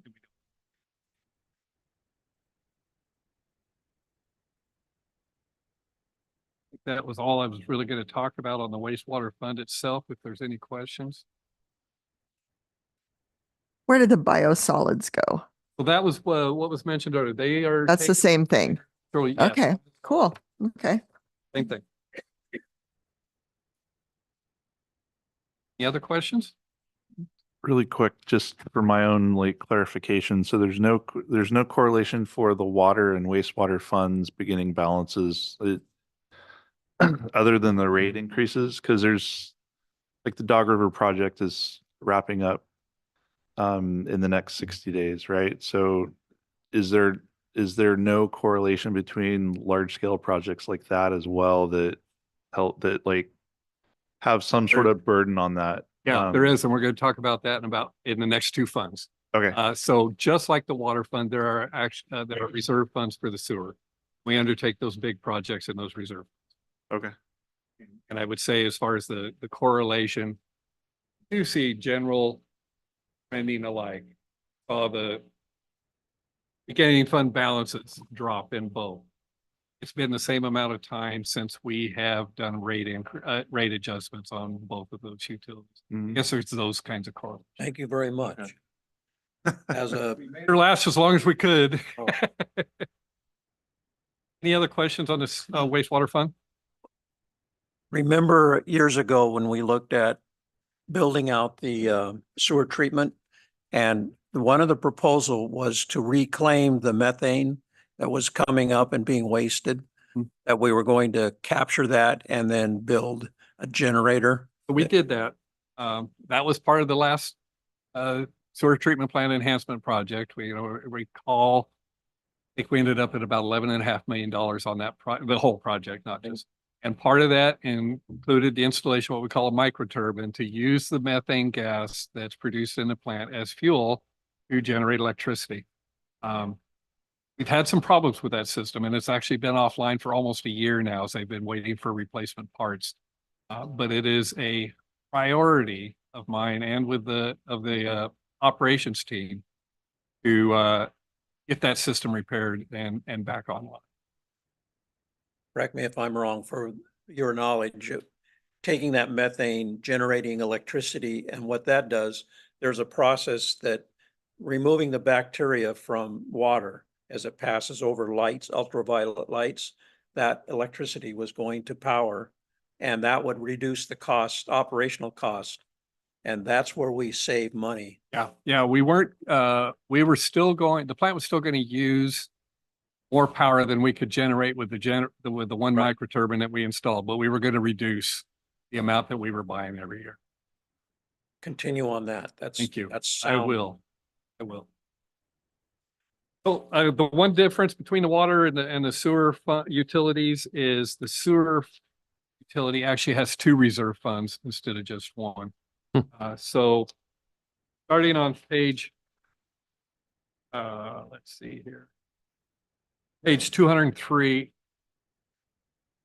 we have what we call the Sewer Special Reserve Fund.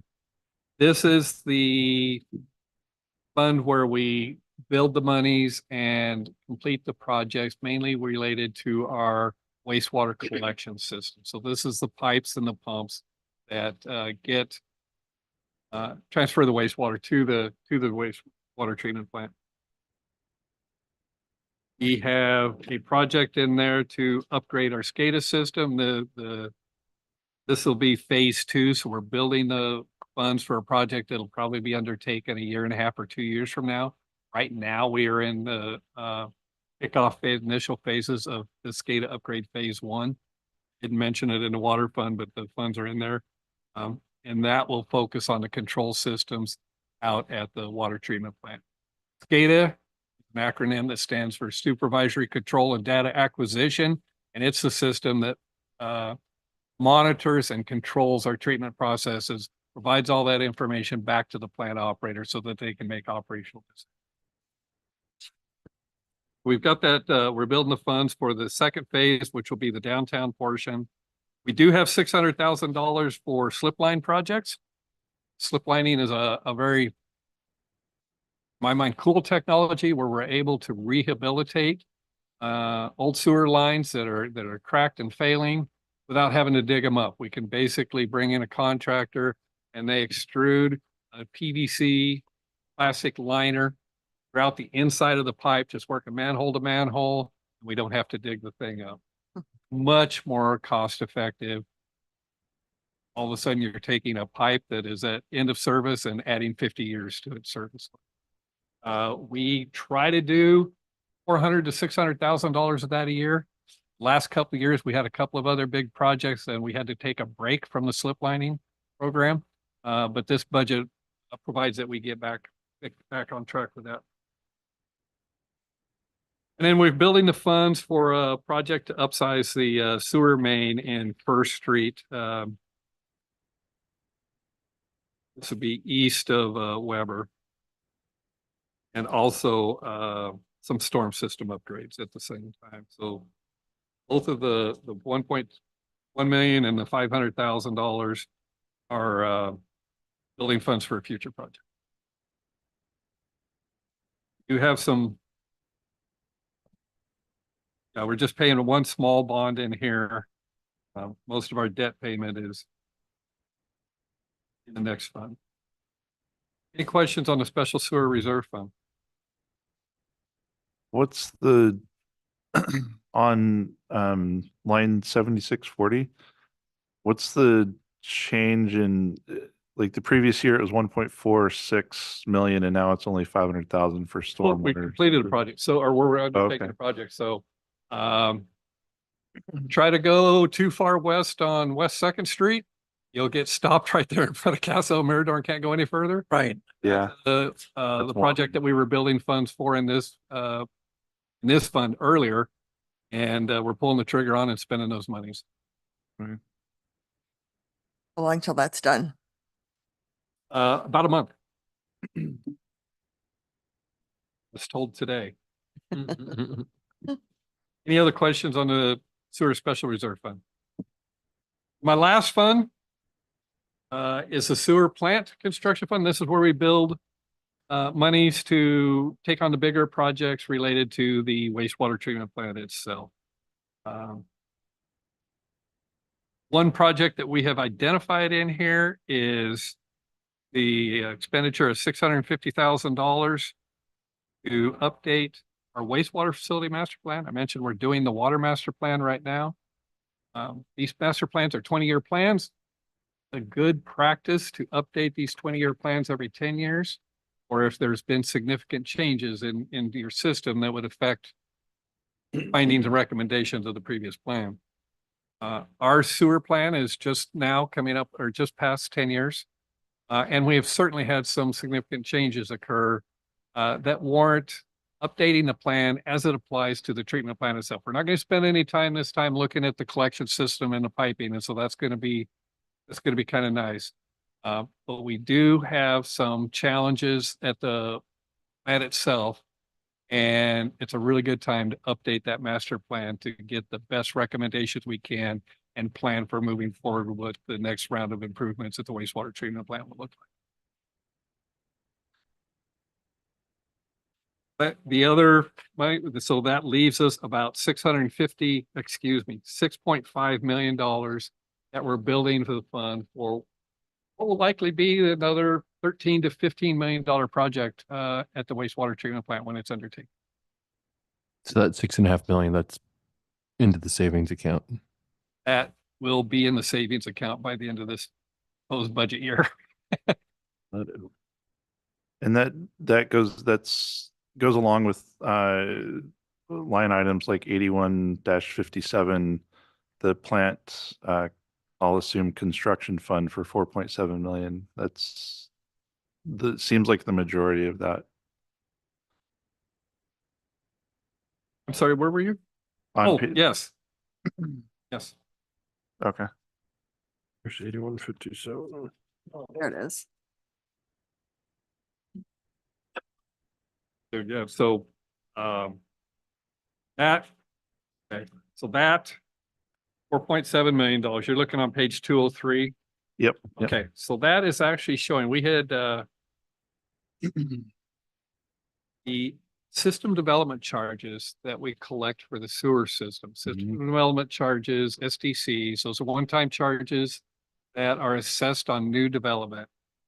So that they pay their share of projects that add capacity to the system. We have some very significant industrial development occurring, and there's some big SDCs associated with that. those SDCs are coming into this Fund 56, the Sewer Special Reserve Fund. We really need them in Fund 57, the Sewer Plant Construction Fund. So what that expenditure is doing is moving that 4.7 million from the fund on page 203 to the fund on page 205. Him at the top of the page, near the top of the page, is coming in there as revenue. Okay, That make any kind of sense? that makes way more sense. That is all I've got to present. All right. With that, Questions? with that, I do have a question. Do we need to take a break? Yes, please. I would like to make one comment that throughout your presentation, you constantly talked about cost savings, finding ways to rent equipment rather than pay contractors. I commend you and all your staff, by the way.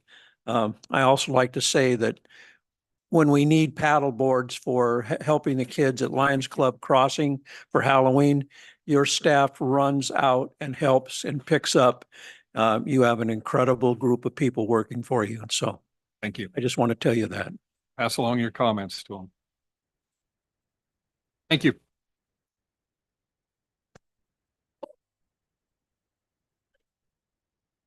Ten minutes.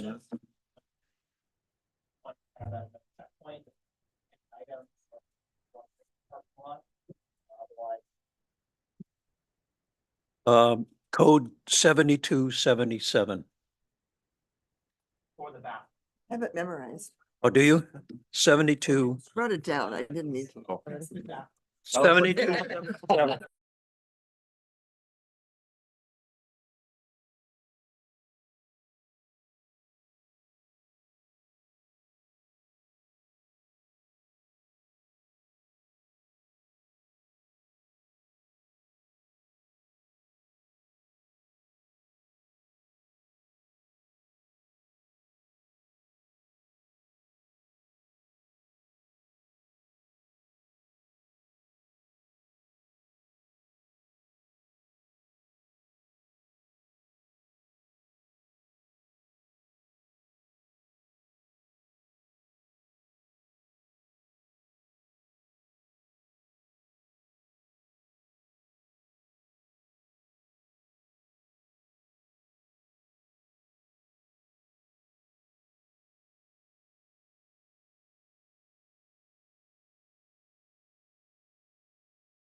Right. They replaced it. Flag, or you're asking him a real question? I know, but I don't know anymore. Special Director Klebs, shall we continue? Special director. I know, I thought I'd add that. Is that a promotion or? Yeah, well, I don't know. special. Okay, so we will dive right back in here. I'm going to turn it over to Finance Director Angie Wilson for special assessments on page 217. 217. 217. Got it? This is the Special Assessment Fund. This fund is used to fund the local improvement districts known as the LIDs of the city and the code enforcement nuisance abatement. This year, we don't have any LIDs currently planned. We're going to pursue the payment of the nuisance abatements, and then we are going to continue with the 60/40 residential sidewalk program and increase it from $50,000 to $102,971. We're also going to continue with the existing 50/50 sidewalk program and the 80/20 low income program for 24-25, and increase it from $50,000 to $102,970. And then we're going to do the commercial redevelopment sidewalk program for $250,000. Does anyone have any questions on this? Yes. When you do the sidewalks, do you do the curbs as well? Normally not, because the curbs are horrible. You've walked our curbs, Matthew. Oftentimes, if the curb needs to be done, the property owner just pays the full cost of the curb. If the curb is in such bad shape that the sidewalk can't be replaced and matched to it, then we require them to do that, but we're not doing the curbs with the sidewalk rehab money. The other thing I will add, though, that if there's a corner involved, we don't charge cost share program or the property owner to install an ADA ramp. We're using our own ADA money, ramp money to do that. That's a pretty significant savings because those things are running $8,500 to $10,000 each. Wow. Okay, thanks. I have to ask, how did you get the 102,970? That's awfully precise number. And the other one? So we brought in money from the enterprise zone funds to help with those costs. And that was a number that we came in, and I just balanced it out to come up with that amount. Thanks. And we'll go ahead and move to the capital project funds if nobody has any additional questions on that. And Matthew will present that. Okay, so I'll have you turn to page 221. Again, we've had a lot of conversation around capital improvement needs, deferred maintenance. In this fund here, you'll see a lot of different items for the various campuses that we have here, from City Hall to the police department, to our partnership with the library, as well as other facilities such as the dock, Lewis and Clark Park. A couple things to draw your attention to. This is in the gray line items with the switched out pages that we had handed out prior. We'll be working with the library to replace carpet.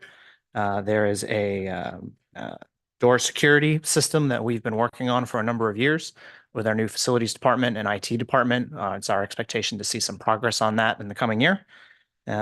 We had a request from the beautification and tree committee, in particular for downtown trash cans and benches. And so you'll see in line item 73-30, there's $55,000 to purchase those amenities. That may seem like a lot of money, but our downtown is unique in some ways because it's a very long and actually a very large downtown. And so to adequately put trash cans and benches that are, really usable and there's not a big gap in that downtown streetscape, there's a pretty significant cost there. That's been coordinated with the Dalles Disposal, who will be donating service, as well as the trash can liners that we'll be putting in. There's also an opportunity for some decoration or maybe some art or beautification on those trash cans. And so I think that'll be an ongoing discussion item at the Beautification and Tree Committee, possibly with the Art Center. And that's something that they'll be looking into over the course of the next year. One of the other items here to highlight is potential fencing at the Lewis and Clark Park. As many of the members here may know, the Lewis and Clark Park is a festival park. And oftentimes when there is a event or festival there, they end up having to rent fair amount of fencing to go across the front of that park to serve as an entrance and for other requirements of the festival. By integrating some fencing at the front, we may reduce that burden to users of the park. That's something we want to explore and discuss with some of our area partners, but wanted to allocate some funds to move forward with if that made sense. Would that exclude people? Would there be an entry point then built into that? So there's effectively an entry point to the Lewis and Clark Park already. There's Yes. right off the sidewalk. It kind of enters right into that pavilion. And then next to that is the drive approach, which has inserts for bollards. The rest of it is primarily landscaping. But when you have an event, a ticketed event, or an event that has food or, namely alcohol, that section, that entrance area has to be fenced off and controlled to check for IDs for a different festival or activity. And so oftentimes what you'll see is users of the park rent fencing and actually put it in line with the pavilion, which kind of cuts up the approach and the usability of a park in certain ways. And so this idea, there's a desire to explore this idea going forward. Again, we want to talk to the users of the park to make sure we're going to be hitting the objectives that we've just kind of detailed there. Sounds sense. The other piece you'll see here in line item 72-20, we have a reserve for further city facility improvements. Similar to Mr. Anderson's presentation, this is some of the money that we're trying to build to address those longer term capital improvement needs, roofs, elevators, things of that nature. I'd be happy to answer any questions you may have after Angie. Oh, yes. So as you notice on page 221, there's those two grayed out areas for additional resources for replacing the carpet at the library. And that impacted the reserve for further city facility improvements line item down in 72-20.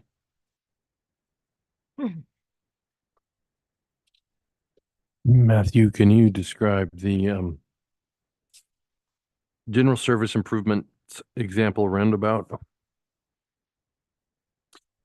Correct. So general services improvements, one of the examples being the roundabout, again, in partnership with the Art Center, as mentioned last night. We're exploring some of the different options to beautify that roundabout and address the faded murals there. In addition, though, there's various lighting services or lighting fixtures installed at the roundabout and at the Union Street underpass, for example. And so those are some of in the prior year, we addressed the lighting difficulties we were having at the roundabout.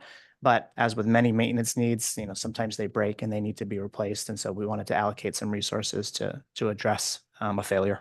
These are really improvements to facilities, not buildings, other than buildings downtown that we own.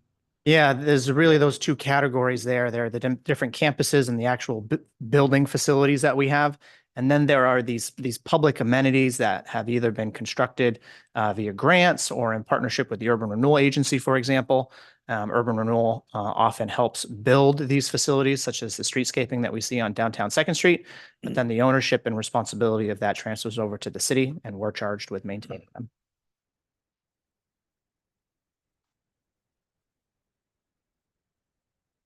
And if two really quick questions. The line item in 72-20 for the HVAC replacement, that's part of the matching funds for the library, is that? correct. Okay. And it's a match, or I don't remember the exact detail. Right. So what will happen there is under the soon to be adopted, knock on wood, IGA, will be a 50-50 match for these capital improvements. And so we will transfer funds from the library fund into this fund, and then we will expend it out of it. So the total estimated cost for the HVAC is $300,000. We're each putting in $150 in essence. Right. And then dock maintenance. Oh, Angie had one more piece there. Sorry. Just a reminder that the library has been transferring $10,000 a year over the previous years. So their transfer is $110,000 instead of $150 because they've already provided $40,000 into the capital project fund. Thank you. Doc, you were asking. Yeah, dock maintenance. So a couple, again, we want to make sure that we have resources allocated for some of these needs. In years past, we actually relatively recently, we just finished replacement of the handrail down at the dock. It's an underlit handrail that was damaged and needed to be replaced. So that's a maintenance item example for how we would use those funds. We do have an agreement with tribal representatives where if a fishing net is damaged down at the dock, that's something we will work to replace as part of the agreement we have when the dock was constructed. And some of those expenditures would come out of there, for example. Thanks. Yeah. I will hand it back over to Angie. So unless we have any other questions on the capital or on the capital improvement funds, we'll go ahead and move over to the special revenue funds. The first revenue fund that we have is the unemployment fund. As yesterday evening, I did bring up a little bit about this fund. If you turn to page 224, the unemployment reserve fund is used to transfer to pay all the bills for the unemployment, and those are for all funds. So currently how we do that is we look back at how much is transferred or paid out to each fund, and that's how they budget is we transfer that money in from that fund the next year to keep those funds in there. So we do budget to expend the whole thing, but it usually does not get expended. The next fund would be the Community Benevolence Fund. This is a fund that we've had historically. It's for the Veterans Memorial. There is $5,727 anticipated dollars in revenue, and we've budgeted $5,727 thousand to be spent out for special department supplies. And if you don't have any questions regarding those, we'll move over to the Special Grants Fund, where our planner, Joshua and Matthew, will go over that. And so I'll take the first crack at it. If you'll turn to page 228. The two items I'll be highlighting in this budget, the first starting on line item 39-10. We've heard the term ARPA a couple times here. These are American Rescue Plan dollars. The bulk or a large portion of these dollars, as Mr. Anderson noted a moment ago, will be going to 12th Street improvements. Additional funds went to the purchase of property on downtown 3rd Street for a parking lot in support of various developments that we have coming down the pipeline along 3rd Street and the potential redevelopment of the Tony site on 2nd. The remaining ARPA funds, the philosophy that we used here was to use these funds to address deficiencies or to address hindrances or burdens to the city that we may not otherwise be able to do. And so in this line item here, we're addressing a few of those deficiencies. One involves GIS software that is quite dated and hinders our community development department. The second here is digitization of records. This is something that a lot of different communities are really trying to work through. If you've been down in basements of many city halls or many different organizations, there is a long list or quite a few boxes of records from 90s, 80s, 70s, 60s, and before.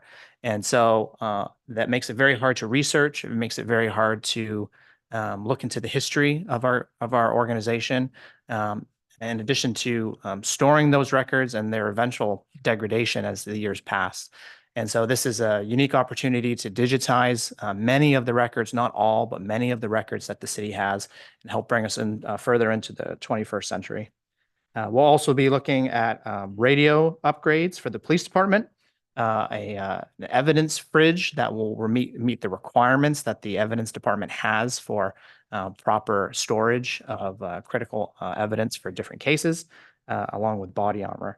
And so this is the summary of basically the last of the ARPA dollars that we have. Again, these are one-time funds that we received and are really using it for one-time non-recurring expenses that either position us for future growth and success and or remove some of those deficiencies. The other item I'll touch upon briefly before shifting everything over to Mr. Chandler is on page 229. Under 3910, you will see opioid settlement expenses. This is where we receive various payments from the several different opioid settlement agreements that have been reached. And so we are tracking these monies here in partnership with Wasco County, who also receives opioid settlement dollars. We have a opioid prevention, opioid task force, in essence, working with various members from Wasco County, Debbie Jones from Youth Think, our police captain at the City of the Dalles Police Department, to identify best practices or best opportunities for how to use those funds. Working with North Central Public Health's overdose prevention task force. There's still some best practice work that needs to be done there. There's a lot of communication going around cities and counties on how to best use these dollars. And they're somewhat restrictive. And so per the settlement agreement, there's 11 pages or so of guidelines as to how those funds can be used. And so the expectation there is that task force will do that work, do that diligence, and make recommendations going forward on how to use those funds. Meanwhile, we have, this is where we track what we've received. It can be difficult to, and so you'll notice in the prior year, it was about $265,000. We weren't quite sure exactly what the total payments that we were going to expect. And so as those settlement payments come in, we'll be better able to project what we're going to receive and then have proposed uses for them going forward.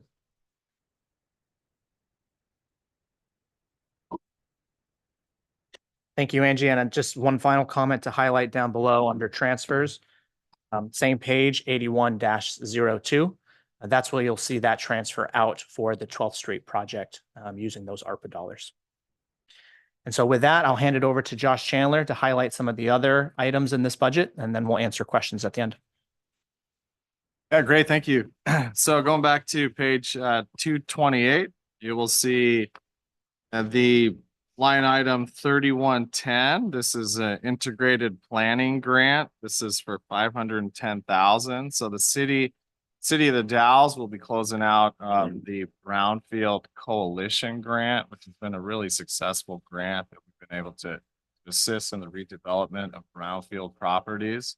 There's $10,000 left in that we'll be spending through this next fiscal year. And then we've also applied for another grant up to $500,000 that we'll be finding out in the next couple of weeks, hopefully where we sit with that. What is the purpose of that grant? What is that?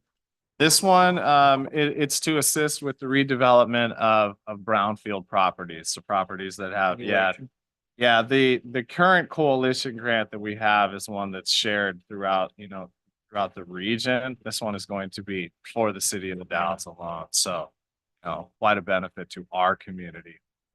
This one. So 510,000 total for brownfield funds next year. Then going on to the next page, 229, the top line item there, the First Street Riverfront Connection. So for those of you who are following or part of the Urban Renewal Agency, I know some of you sitting up on the dais today are. We have a First Street project. This is a streetscaping project that has been around for many, many years. And we are getting closer and closer to having a final set of construction plans before we move forward with construction, set to have a construction year of next year. So this time, as in years past, money has been put into this special fund to assist in the reconstruction project. So there is little over $3.8 million in that will assist with this project. This money will then be used with urban renewal funds to actually construct the project. The project right now is sitting at about $6.3 million. So this money plus urban renewal funding will be able to make up the difference to actually move that project forward. To the next point, the Third Street Redevelopment Grant. This was briefly mentioned by Mr. Klebs. There is the agency and the city, the Urban Renewal Agency and the city are working together to redevelop and create a new parking lot on the corner of 3rd and Jefferson Street. So this is the contribution of the agency, the $484,000. The next one down is a TGM grant for a West Side area study. So this is a grant, a TGM grant with DLCD and ODOT. We actually received the grant. We were awarded the grant a couple of years ago, but we had to turn it back over because we were short on staff at that time. So we are pursuing it once again. We had a very great application last time. We had a great grant and project lined up for it. So I feel like we're in pretty good running for it. We do know that it's a very competitive grant this year, and there is not a lot of money out there to fund multiple projects. So we'll be competitive. I know Wasco County is looking to update their TSP. They're also applying for the TGM grant. So we have budgeted for 250 and 250,000, and our hope, hopefully we can move forward with that project.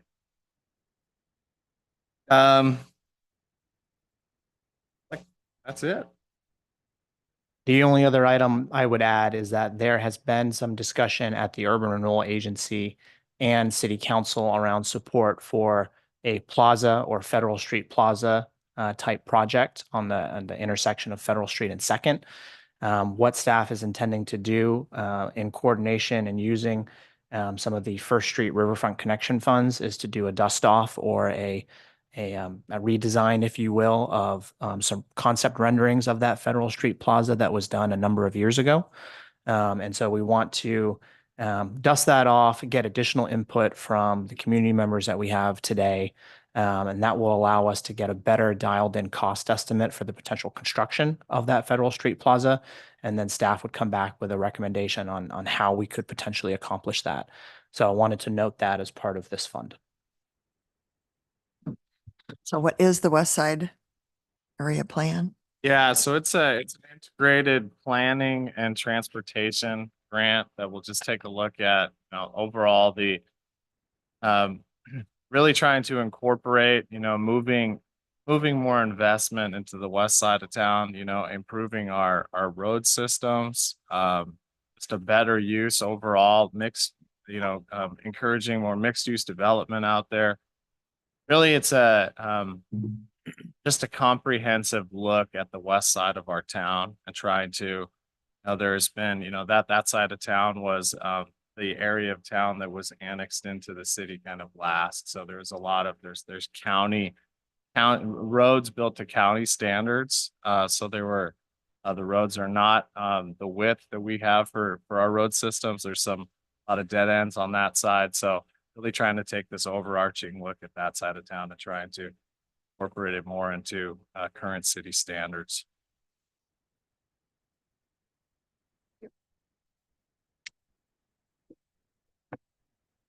Any other questions? Oh, sure. On page 225 and 6, still talking about the ARPA funds, it says new county offices, new mixed housing developments at the top of page 226. Grocery store? Right. So we used a certain portion of the ARPA dollars, a little under 500,000, to purchase 2 lots on the corner of 3rd and Jefferson, across the street from the old Salvation Army and current Downey Furniture and Sawyer's Ace Hardware. Right. And so part of the discussion and part of the rationale for the purchase of that development, in addition to kind of complementing the current structure, if you will, of the downtown parking lots, one over by St. Peter's, one at First Street, kind of center north. On the east side of town, there wasn't the same kind of parking supply. There is a parking lot, but it's on the other side of the roundabout. It's far more of a park and ride versus something that customers and users of or patrons of downtown businesses would use. And so in addition to that rationale, we have a new grocery store coming in at the old Dalles Chronicle building, along with a restaurant and I think a potential couple other uses. The county purchased the former Gobi building just adjacent to that, again to the east. And then again to the east of the new county building, there is a proposed multi-story housing development. And so trying to look into the future and best address some of the concerns or the impacts of that collective growth and others throughout the downtown core, procuring that property for that parking structure would help mitigate some of the expected growth and activity and what you would see in a revitalized downtown.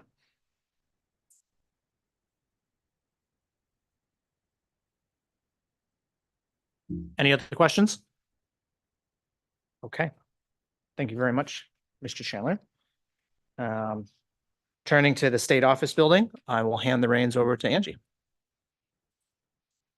The state office building fund is used to account for the resources and the expenditures related to the operation and the maintenance of the facility located on 700 Union Street.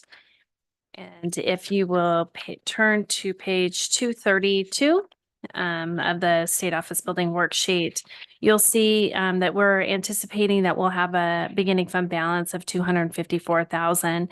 And this is where the revenue sources is where the money is coming in from the state unemployment office and the DHS office to pay for the expenditures that are being done for the year. Typically, we pay 50%, just like we've signed with the IGA for the library. We pay 50% of capital projects, and they pay 50% of the capital projects. This year, we're anticipating we actually have on order currently the 3 HVAC system replacement in the building. That is one of the HVACs is not working of the 3, so they're currently on order and hopefully to be received within the beginning months of the next fiscal year. We also have just some other improvements not identified. And the reason that why we haven't identified those projects yet is because we have not had this, the signing of the new lease for the state office building. There are some requests that are going to be coming of some remodeling that they're going to be requesting on the DHS side of the building. So those are still others improvements that are not identified, and eventually we would be bringing that back to council for approval before we move forward with those projects. Is there any questions on the state office building? Okay. It's the special enterprise zone, and I'll let Matthew go ahead and take the reins on that one. Thank you very much, Mrs. Wilson. If I can direct your attention to page 236. This is a short page, but is a very impactful page. And so what you'll see there on line item 31-10 under contractual services, as Mr. Anderson noted a moment ago, we have a Safe Routes to School project currently in works for 10th Street. However, there's another opportunity potentially in future grant cycles to do another Safe Routes to School related project for 7th Street. Both of these projects were ranked highly by the state, but we typically approach them one at a time, and we'll get that 10th Street project completed and closed out, and then we'll hopefully roll and move forward right with a 7th Street request. Our AmeriCorps Rare volunteer has been working on the Wi-Fi network that we have throughout the community. We'll be bringing the results of an RFP before council likely in June for potential award. We had a couple different responses there to address the current system that we have and to potentially deploy a new replacement system that will be functional, which is the main goal here. So we'll see how that RFP process ultimately plays out, but we wanted to have funds budgeted to support that project going forward. You'll notice again, the last 2 lines here, there's infrastructure master plan projects and projects not yet finalized. First and foremost, under projects not yet finalized, you'll see that that's also included in gray. As I mentioned that in my beginning comments last night, we did receive the initial payment associated with our strategic investment program agreement, which is 1.5 million. So that was rather unexpected in terms of the budget. We didn't know when that payment was going to come in until it did. This is where we allocate those funds. Somewhat connected to that is the infrastructure master plan projects at $2 million. As we just discussed in the public works budget, we have substantial 20-year master plans that are really the bread and butter of many cities. That core infrastructure service that we provide is that critical foundation to any community. And as was detailed a moment ago, the beginning fund balance for many of those funds has been drawn down due to the various projects that have been completed. And we're going through a master planning effort for the water master plan and the wastewater master plan next year. Those master plans will help inform what we need, what projects we'll have on that 20-year horizon, and anticipating what's coming out of there. Given the discussion that we just had a moment ago, we've marked some of these funds down in the Special Enterprise Reserve Enterprise Zone Fund to support those initiatives. The City Council and the Wasco County Commission intends to have a more robust conversation around the philosophy on how we use some of these SIP funds. I think the next work session is actually scheduled in June. So there'll be some additional guidance as staff will be seeking from those elected bodies. But again, thinking of the foundational and core service of the infrastructure that we have, the intense need and cost of some of these infrastructure replacement projects, deferred maintenance, and this additional information that we'll be getting from the master plan efforts underway. We wanted to start again, building the bank, allocating some of these revenues to help address those needs. These monies are marked in the Special Enterprise Fund, as I noted a moment ago. They have not and will not be transferred into those reserve accounts until we've had more discussion on that front. Down below, under other uses, this is where you'll see the transfer for the commercial sidewalk program, line item 8136. And then underneath that, 8161. These are transfers to the airport fund.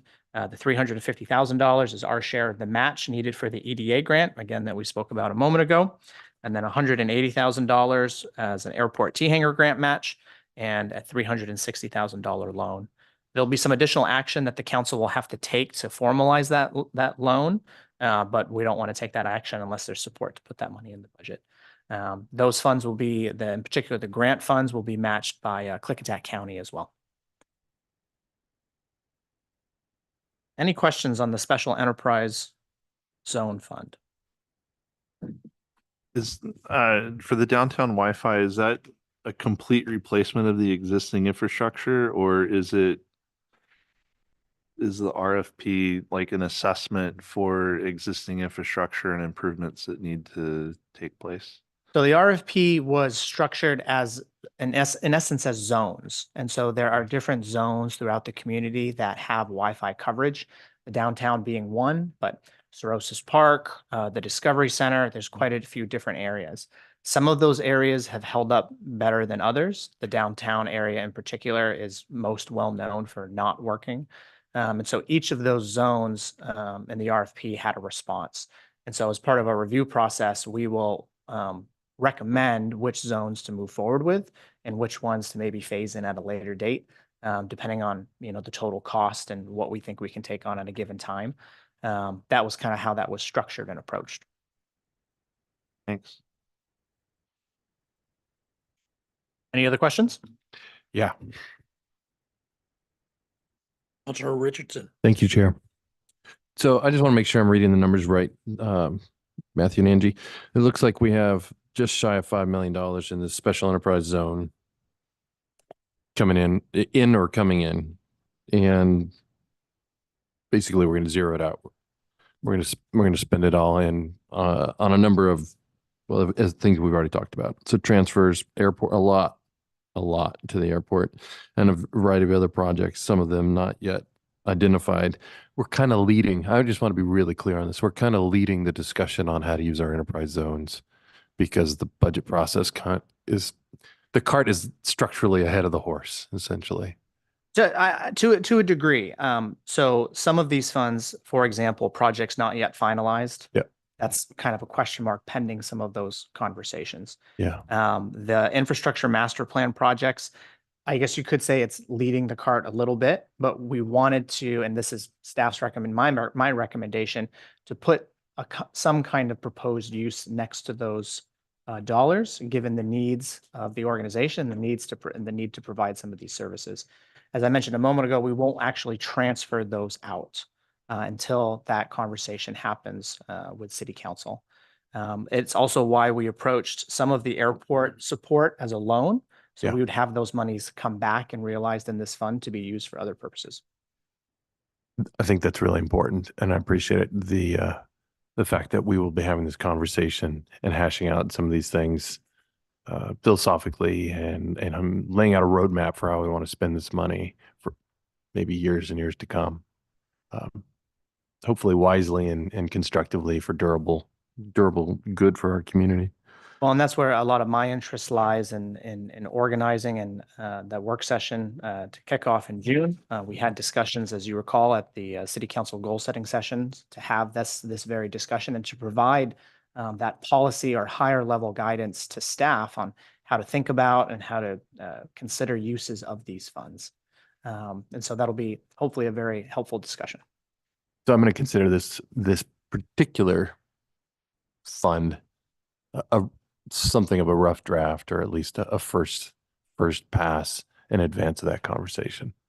Right. So in the, as I mentioned as an example a moment ago, the $2 million for those master plans won't be transferred in this budget year. And so as a result of those discussions, if there's direction that's not the direction we want to go, or we want to double down on it and do even more, that would help inform future years' budgets. And when a potential project is actually going to be implemented, we would transfer those funds. Thank you.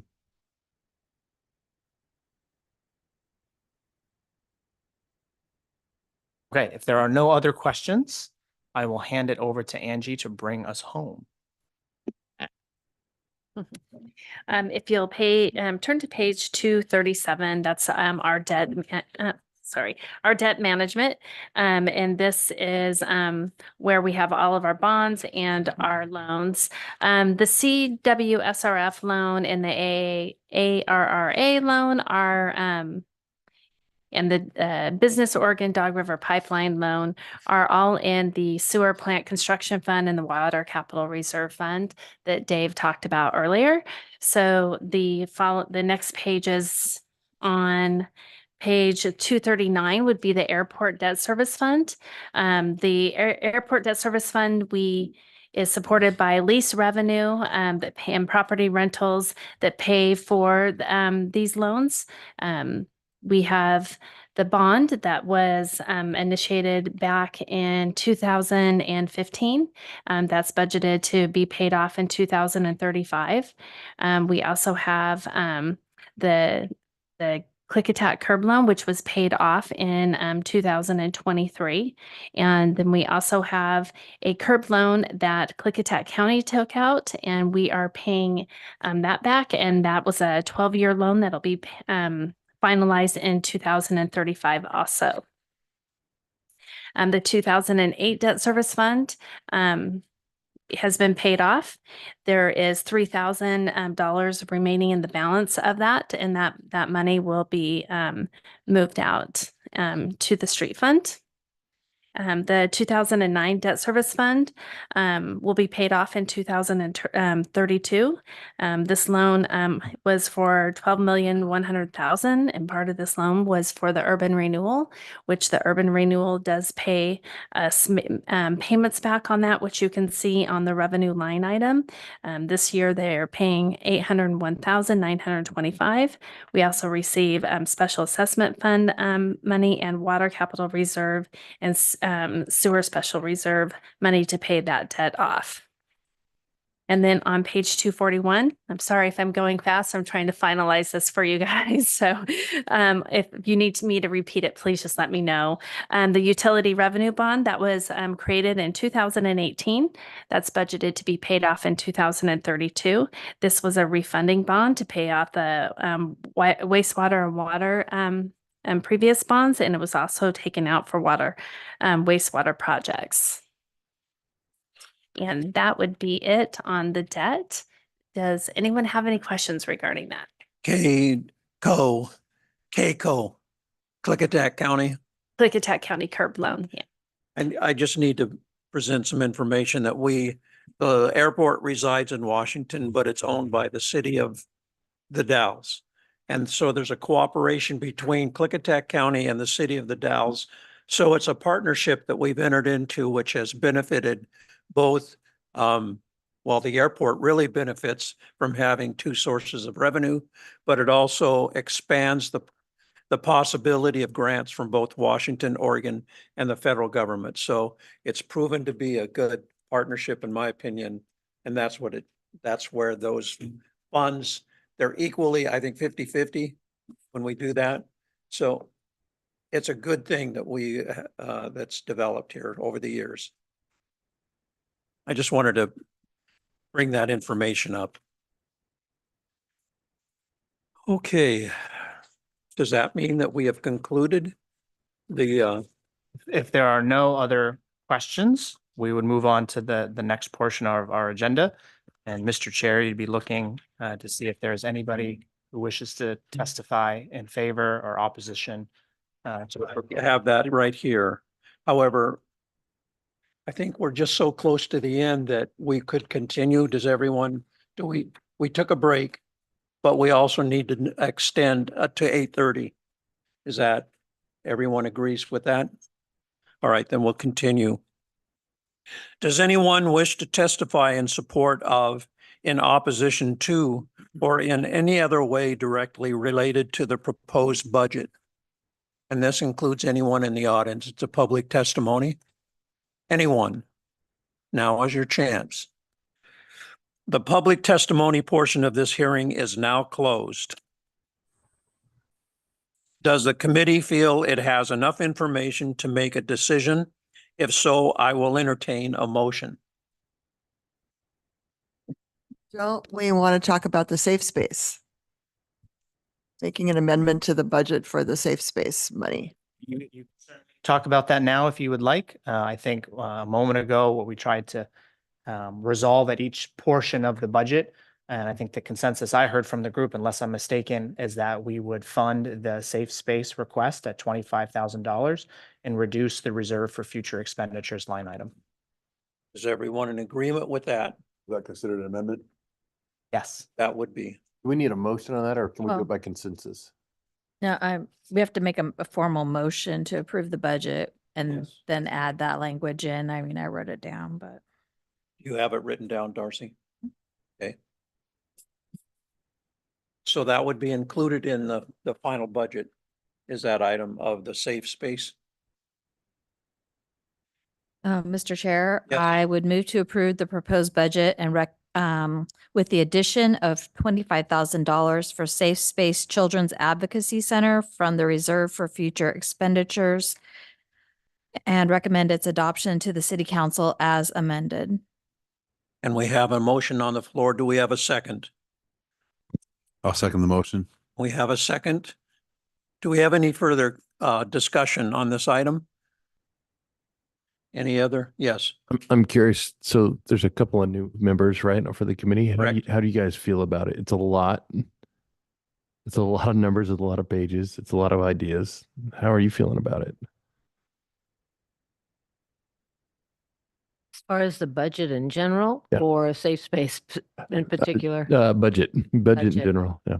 A lot of information, although I would say that I'm following it due to the fact that I attended the meetings earlier. It really gave me a good insight. So yes, thank you. That is a plus for what you've done, Amy, really. So as far as general knowledge, it is a lot of information that I've listened to.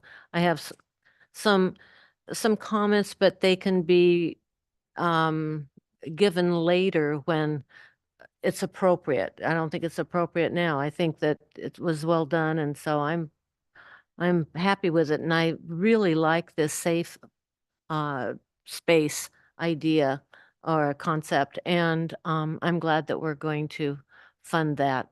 Very important.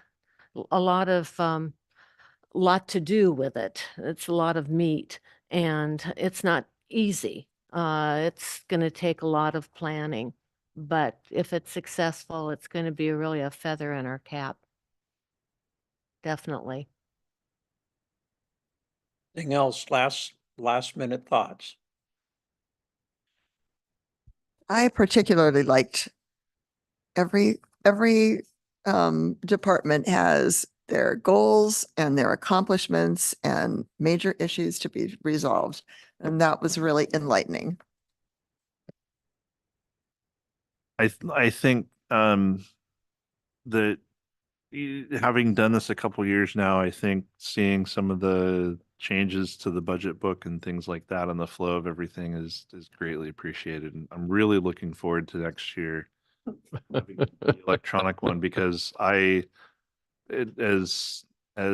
some of the council members have seen me ask questions here and at Urban Renewal, I really like to see the projection going out to some point in time so that we can better assess some of the decisions that we need to be making and things like that. I s- I I'll probably still bug Mr. Anderson from time to time because I do have questions about some of the infrastructure and things like that going forward, and it's nice to see that it some of those future projects and things like that there is sort of a savings account, so to speak, for some of that. So that's encouraging and definitely noticed. But I think some of the things there's like a lot going on this year as far as planning. Yeah. There's the master plan coming out the end of the year. I've worked with off and on with our director of planning. He knows that I harp on parking a lot. So, there's the parking study that's being done this year. There's a lot of information that I think is going to make next year's budget committee review probably maybe there's more conversation or something like that going forward, and I'm kind of looking forward to that, honestly. And I wasn't able to make the meeting due to some last minute work travel, but I was able to look through some of the minutes and things like that and notes, so that was much appreciated. Thank you, Angie. Other comments? Yes, actually, Mr. Chair, there's a motion and a second on the floor, so I'd like to take the vote, and then if you'd like to reopen it for comments about the process, that would be appropriate. All right, let's finish up with a vote on the motion on the floor. And it's been seconded. All in favor of passing this budget this year, this 2024-25 budget, all respond with a favor of aye or raise your hand. Aye. Any oppose? Any abstain? And then we'll open it up for additional comment right now. I would like to say that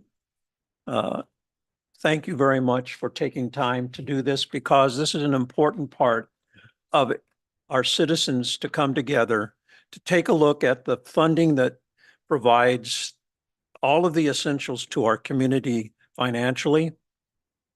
It provides the method of our city to operate. And this process is to do a forensic analysis of all of the income, the expenditures, and how we plan for the future, and how we strategize and we make those funds efficient. And I've heard examples of that tonight, where we're looking for ways to maximize the amount of funding and to streamline. I keep hearing that over. So I commend all of the staff for an excellent presentation, including Mr. Anderson. Thank you very much for the shortness of your presentation. And you know what? I think we're at the end of this process. Without any further ado, I adjourn this meeting.